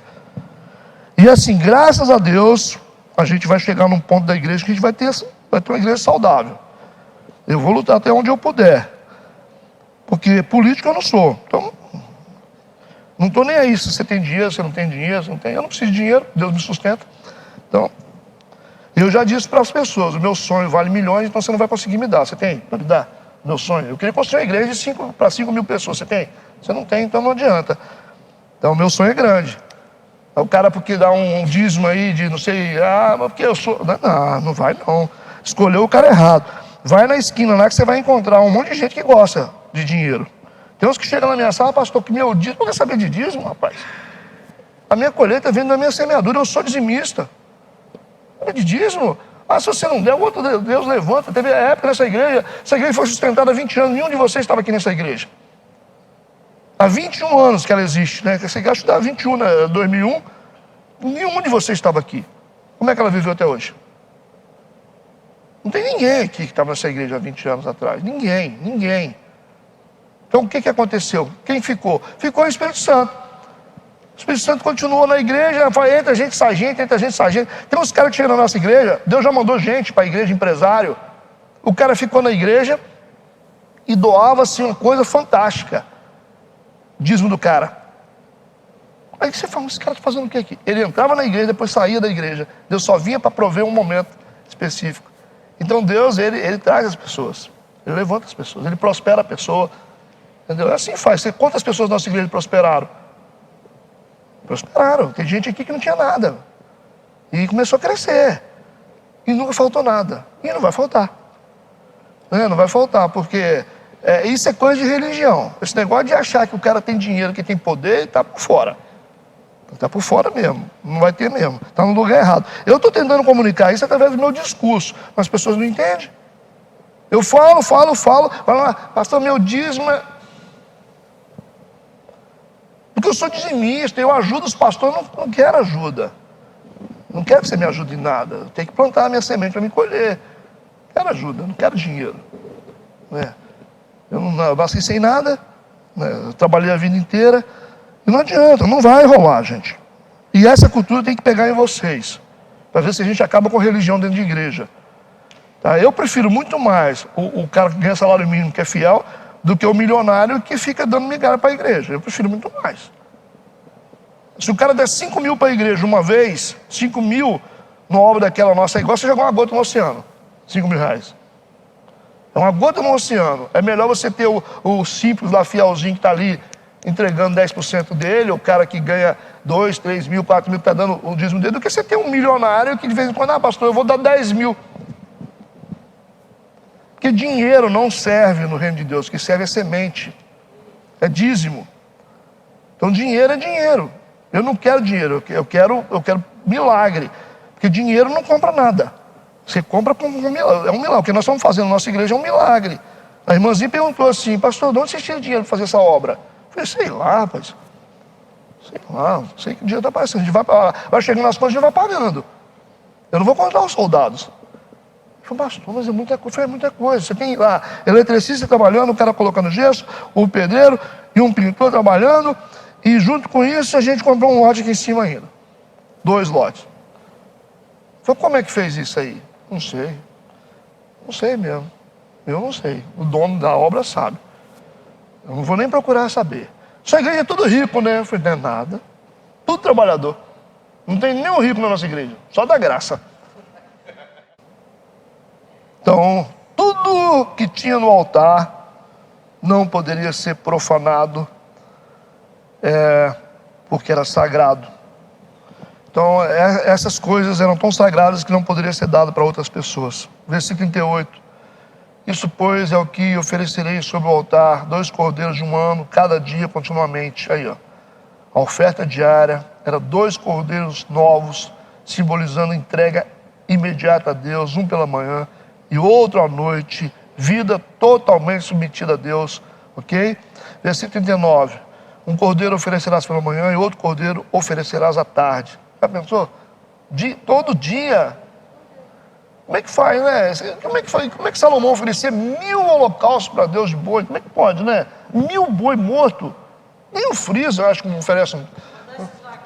Você tá maluco? Como é que fazia naquela época você matar 1000 animais na consagração de um templo? Tá uma loucura, né? 41.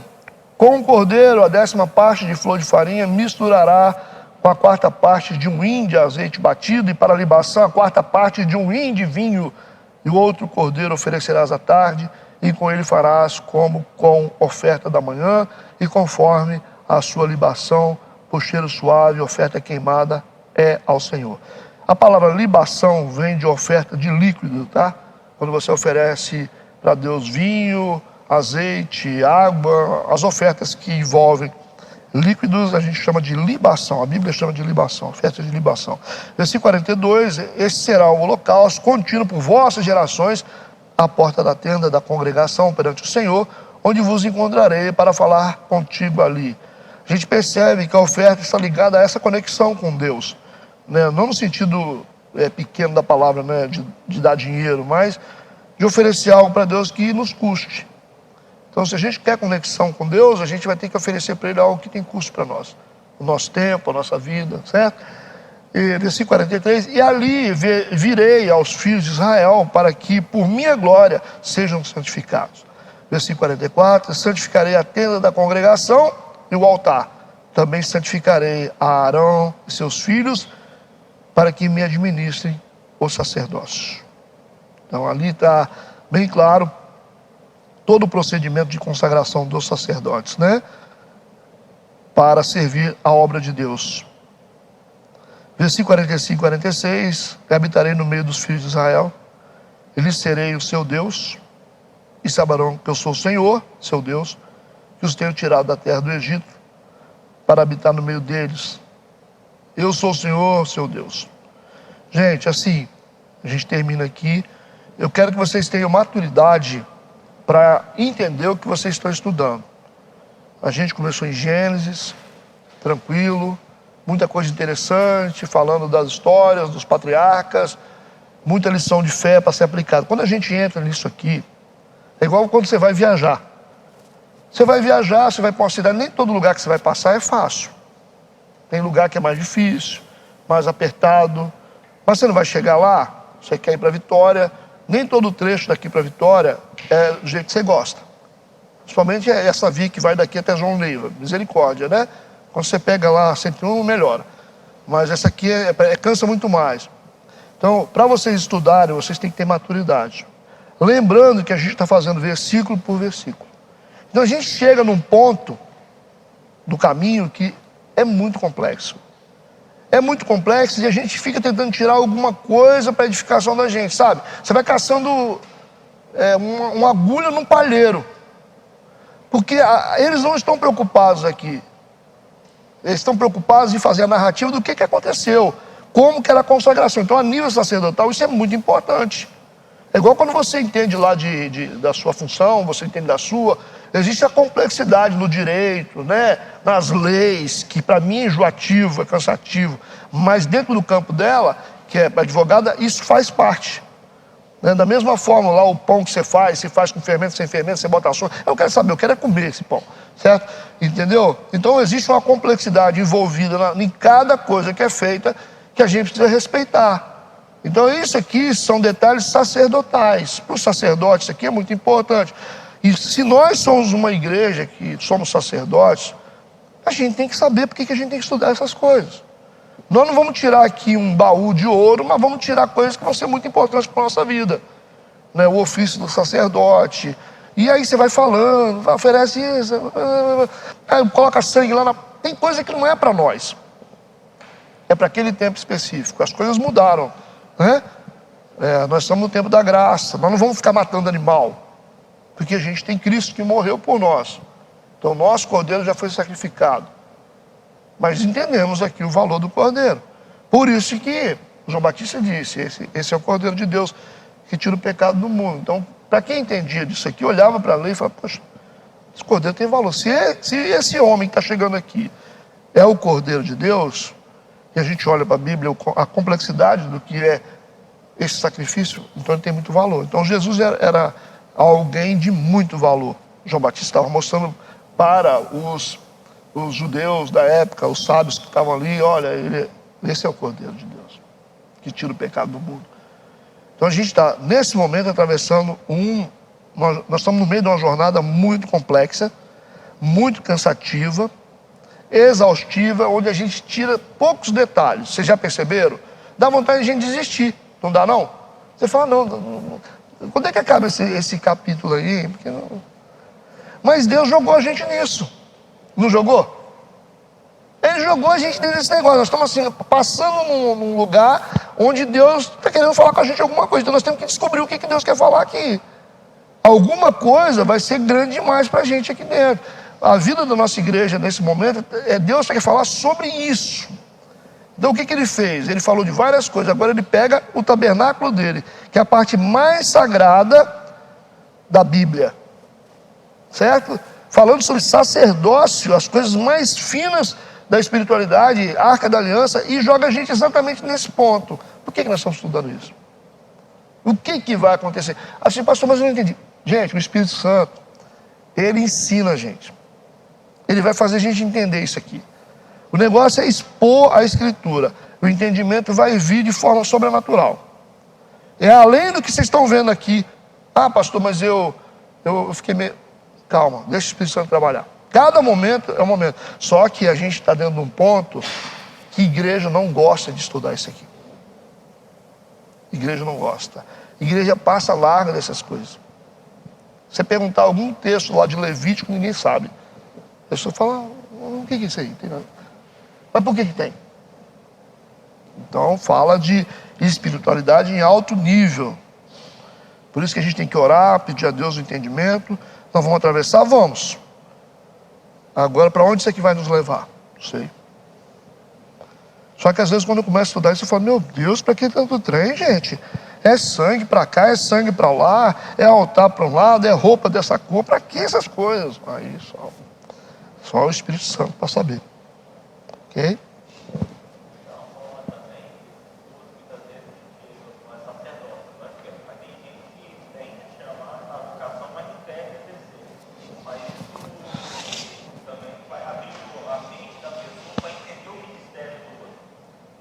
Do outro.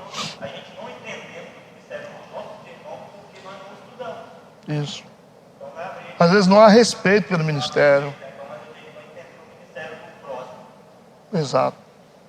Verdade. Às vezes a pessoa está no ofício ali, né? Mas é igual o senhor falou também, às vezes a gente acha que é fácil. Ah, vou chamar a para fazer, mas a gente não sabe o tempo que vai, o sacrifício que tem que fazer. E aí deixa muito detalhado, não é tão simples assim, é muita pecinha no lugar, tem que ter para tudo funcionar. E a gente tem que orar muito pelas pessoas que estão dispostas a fazer isso. Você não tem mais jovens que querem ser pastores. Você fala assim, você quer ser o quê? Ah, eu queria entrar no seminário, ser pastor, ser missionário. Não quer mais. Eles não têm essa ideia mais. Então está acabando os homens e mulheres de Deus. Nós estamos num tempo onde quem é que quer? Cada um quer cuidar da sua própria vida, minha filha. Cada um quer cuidar da sua própria vida. A gente já tem problema demais. Você acha que alguém quer preocupar com a vida dos outros? Você carregar os seus pecados e o pecado dos outros? Porque você está preocupado com a sua vida, com a sua família. Aí você tem que preocupar com a do outro. Quando o outro está separando, o outro está sem dinheiro, o outro quer se matar, o outro está tomando remédio. É todo mundo procurando ajuda. Então a gente tem que pensar o seguinte, se a gente tem gente que quer fazer isso, a gente tem que orar muito por essas pessoas. Tem que orar muito por essas pessoas, gente. E abençoar mesmo. Quando você vê uma mulher que está querendo fazer alguma coisa para Deus, um homem que está servindo, graças a Deus pela sua vida, irmão. Fica aí na posição que você está. Não dou conta. Como é que é?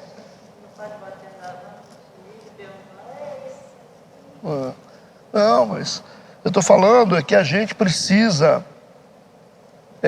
dar glória a Deus pelas pessoas que ainda estão dispostas a fazer as coisas. Porque às vezes a gente joga pedra nas pessoas. Não estou falando por mim, não. Eu sou bem resolvido com essas coisas. Eu não estou nem aí. Se a pessoa falar ou não falar, eu continuo aqui. Eu vou falando. Agora, tem cara que é sensível. Tem cara que está ali, fica magoadinho. Que a igreja fica... Então, se o cara está ali carregando, cara, ora por ele. Ora pela mulher, ora pela família do cara. Porque, vou te falar um negócio. E que se não tiver mais gente que quer ficar na frente? Aqui hoje você for abrir uma igreja e fala assim, você quer? Eu, Deus me livre, pastor. Você vai lá para Pancas, pastor, Deus que me livre. Eu fechei a igreja em Marilândia por causa de preguiça de diácono, que não tinha coragem de assumir. Alguém quer assumir, não vamos pregar não, assumir pessoas. Anos e anos e anos e anos. Ficar ali cuidando, preocupado, ouvindo o dia inteiro, coisa, a pessoa falando, morreu um, tá doente, tá com câncer, tá no hospital, o dia inteiro. Convite para churrasco é pouco. O dia inteiro, a sua cabeça fica assim, O celular, plim, plim, plim, plim. Não estou dizendo que a gente não tem que fazer isso. Vocês têm que buscar ajuda. Mas vamos respeitar quem está fazendo, gente. Pelo amor de Deus. Pelo amor de Deus, ninguém quer saber de nada mais não. Se acabar os pastores. Se acabar os pastores, vamos fazer o quê? E se Deus não usar alguém para pregar, não, vamos ficar todo mundo comendo mosca. Você precisa de uma palavra, você está lá depressivo, precisa de uma palavra, se Deus não usar a pessoa, como é que vai ser? Não estou falando por mim, não. Mas se Deus está falando através das pessoas, por favor, vamos orar. Vamos torcer para tudo ir bem. Deus abençoa a vida desse cara, abençoa a família dele, abençoa os filhos dele, para que ele continue nessa posição aí. Pelo menos a gente vai estar aqui, bebendo uma água fresquinha, consolando o nosso coração, mantendo essa estrutura toda funcionando, que dá trabalho. Né? Então, assim, existe muito egoísmo dentro de igreja, gente que fica reclamando de pastor, metendo pau. Fica quieto, cara. Você não pode ajudar, fica quieto. Você não quer saber de igreja, vai para sua casa. Não, a lição é essa. Porque se acabar os profetas e os sacerdotes, o que nós seremos? O que nós queremos? Aqui na cidade a coisa mais difícil é achar um cara que é pastor. Você vai para um lado, o cara caiu para o outro lado. Aí vai para o outro, caiu também. O outro está envolvido com dinheiro. Você não acha? Você não acha, você não acha. Você vai para a televisão para você ouvir o cara pregando, você fica ouvindo só asneira. Você vai para a internet, você tem que ficar caçando gente na internet para você ouvir uma coisa útil. Sinceramente. A não ser que você ouviu os africanos lá e você ouviu alguma coisa boa ainda. Agora, os caras estão lá na peleja e tem fé, né? Agora, essa turma de almofadinha que tem no Brasil aqui, que só fica andando de carro importado e fazendo turismo gospel em Paris, esses caras não tem nada para dar para ninguém, não. Aí fica aí, Pablo Machal, não sei o quê, Thiago Brunet, uma turma de almofadinha que não sabe nem o que é evangelho. Vive nos Estados Unidos, curtindo em país de primeiro mundo e contando as viagens deles. Aí sim.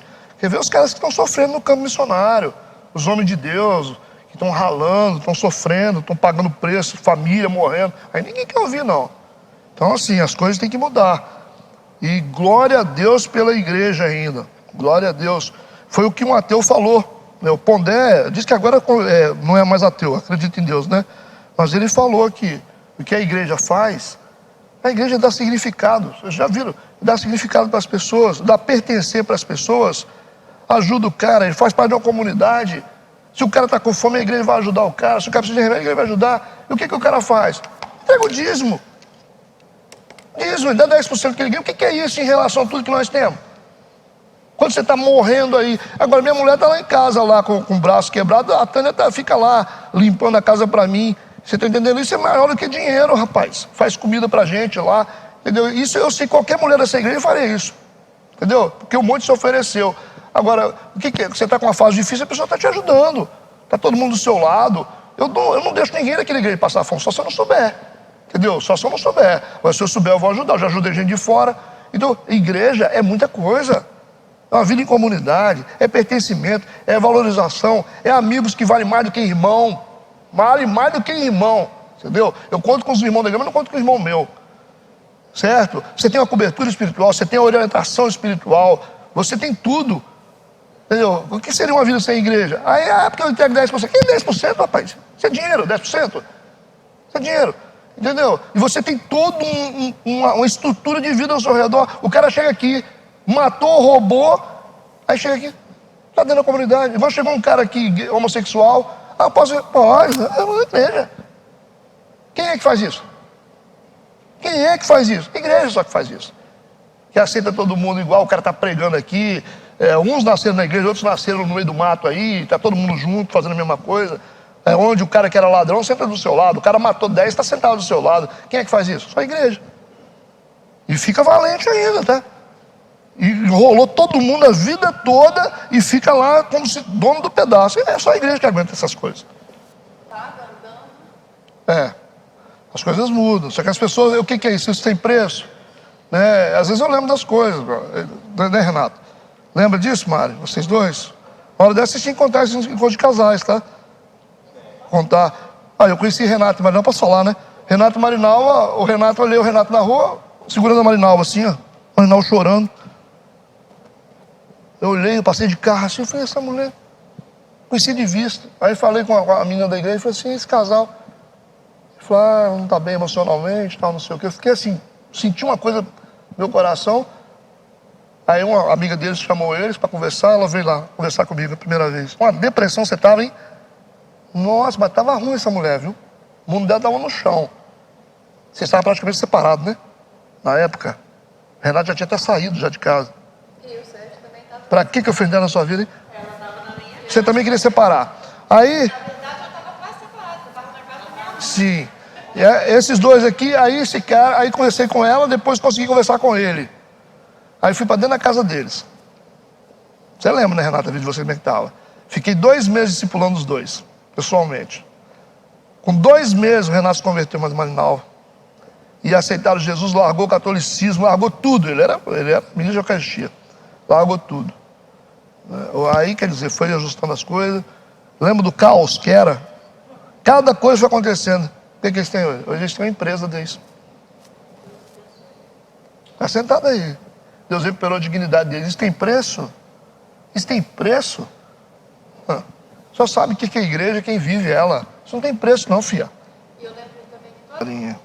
Mas amém, vamos orar. Obrigado pela presença de vocês. Vamos... Não, vou deixar você falar nada não. Oremos. Pai, obrigado por esse tempo na tua casa. Obrigado por esse momento especial na tua presença. Que teu Espírito abra o nosso entendimento para que toda palavra realmente frutifique no nosso coração. Nós agradecemos por tudo. Em o nome de Jesus. Amém e amém.